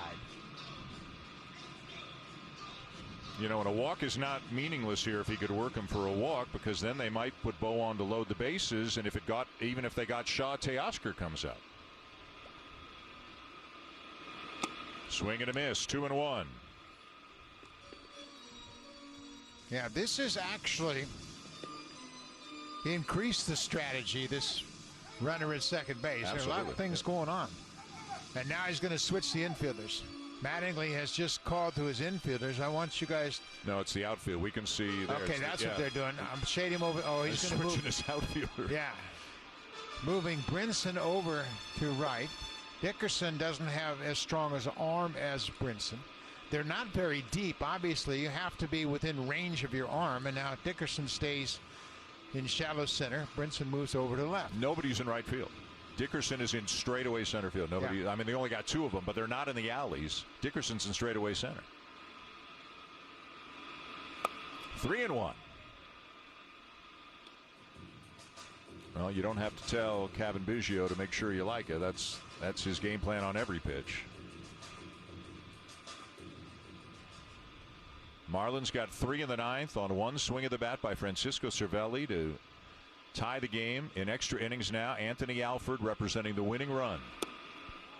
And ball 4. Cervelli didn't like that. Biggio will take a walk, and now what will they do with Bichette? This is really interesting. And Cavan, he's got a great eye. Cervelli thought it was a strike, and he was just ready to throw it back to the pitcher. He said, okay, that's strike 2, and look at him. He can't believe the umpire called it a ball. And Biggio, he takes the walk, and now they don't want anything to do with Bichette. And this makes sense. Lefty on lefty. Yeah. And now they're going to make another move. Birdie's going back to the dugout. They're going to go play straightaway double play. Birdie's going to go back to the outfield, I believe. Yep. Interesting stuff. And you know what? This just doesn't happen by chance. Mattingly's been thinking about this ever since they implemented the rule. Yep. Like, how am I going to handle it? Now, Dickerson doesn't know which way he's supposed to go. He's going to go to right. He's going to go to right. You're still going to keep your better arms in left and in center. So the batter is Shaw. If you're wondering who is on the bench for the Blue Jays, it's Reese McGuire, Rowdy Tellez, and Brandon Drury. So Shaw will stay. Infield remains for the most part in, except at second. Of course, a run wins it right here. So if you're Shaw, you're thinking, don't help him. Make him throw strikes. And if you do swing, get a ball in the air. Blue Jays' fastest runner is at third.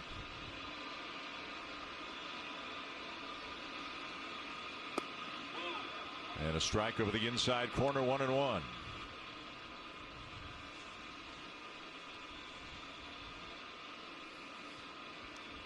He starts that slider at him and drops it over the inner half. A lot going on here in the 10th inning. 1-1 pitch. Inside, ball 2.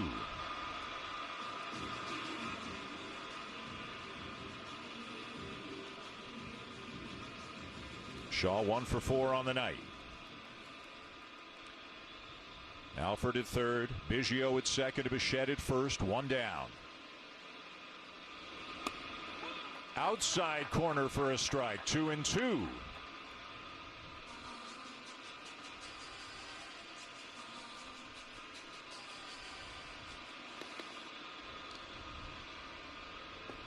Can the Blue Jays find a way to win it? They need a win. 5-8 on the season.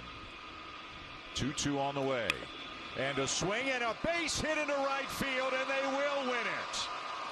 Travis Shaw drives in Anthony Alford with a winning run, and the Blue Jays are victorious in their first game in Buffalo. Don Mattingly pulled out all the tricks in the bottom of the 10th, but Travis Shaw comes through against the lefty Stephen Tarpley. Now, he walked a couple of guys. The bases were loaded. Danny Jansen with a terrific sacrifice bunt, and the Blue Jays have snapped that 8-game home losing streak as they win their first game at home this season. And a great effort by Hyun-Jin Ryu, some clutch hitting, and they come through in the 10th. A big hit for Travis Shaw as the Blue Jays find a way to win the game. They win 5-4 to go to 6-8 on the season. Time now for Sportsnet Central. Here are Ken and Carly.